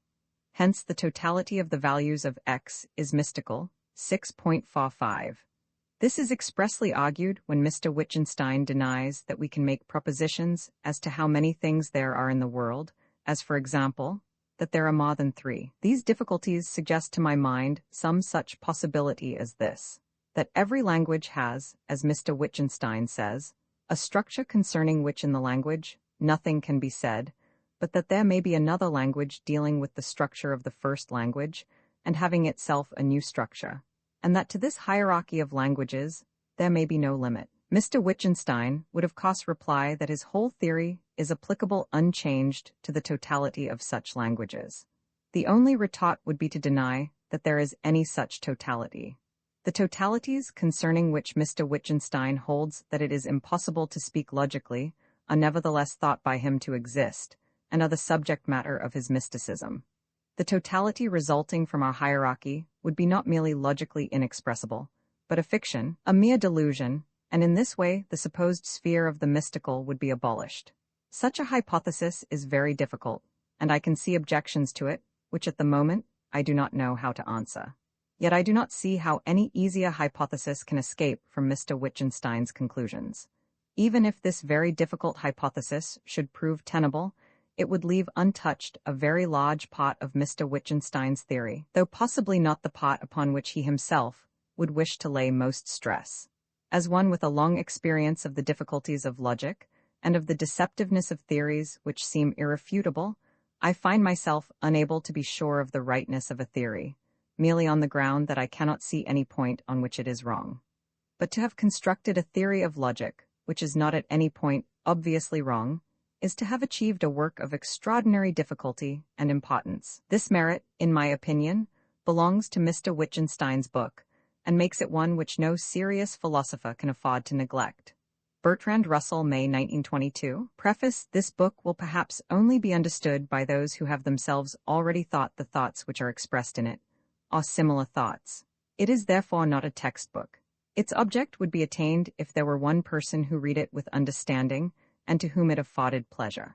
The book deals with the problems of philosophy and shows, as I believe, that the method of formulating these problems rests on the misunderstanding of the logic of our language. Its whole meaning could be summed up somewhat as follows. What can be said at all can be said clearly, and whereof one cannot speak thereof one must be silent. The book will, therefore, draw a limit to thinking, or rather, not to thinking, but to the expression of thoughts. For in order to draw a limit to thinking, we should have to be able to think both sides of this limit. We should therefore have to be able to think what cannot be thought. The limit can therefore only be drawn in language, and what lies on the other side of the limit will be simply nonsense. How far my efforts agree with those of other philosophers I will not decide. Indeed, what I have here written makes no claim to novelty in points of detail, and therefore I give no sauces, because it is indifferent to me whether what I have thought has already been thought before me by another. I will only mention that to the great works of Frege and the writings of my friend Bertrand Russell I owe, in large measure, the stimulation of my thoughts. If this work has a value, it consists in two things. First, that in it thoughts are expressed, and this value will be the greater the better the thoughts are expressed. The more the nail has been hit on the head. Here I am conscious that I have fallen far short of the possible, simply because my powers are insufficient to cope with the task. May others come and do it better. On the other hand, the truth of the thoughts communicated here seems to me unassailable and definitive. I am, therefore, of the opinion that the problems have in essentials been finally solved. And if I am not mistaken in this, then the value of this work secondly consists in the fact that it shows how little has been done when these problems have been solved. L. W. Vienna, 1918. Tractatus Logico Philosophicus by Ludwig Wittgenstein, translated by C. K. Ogden.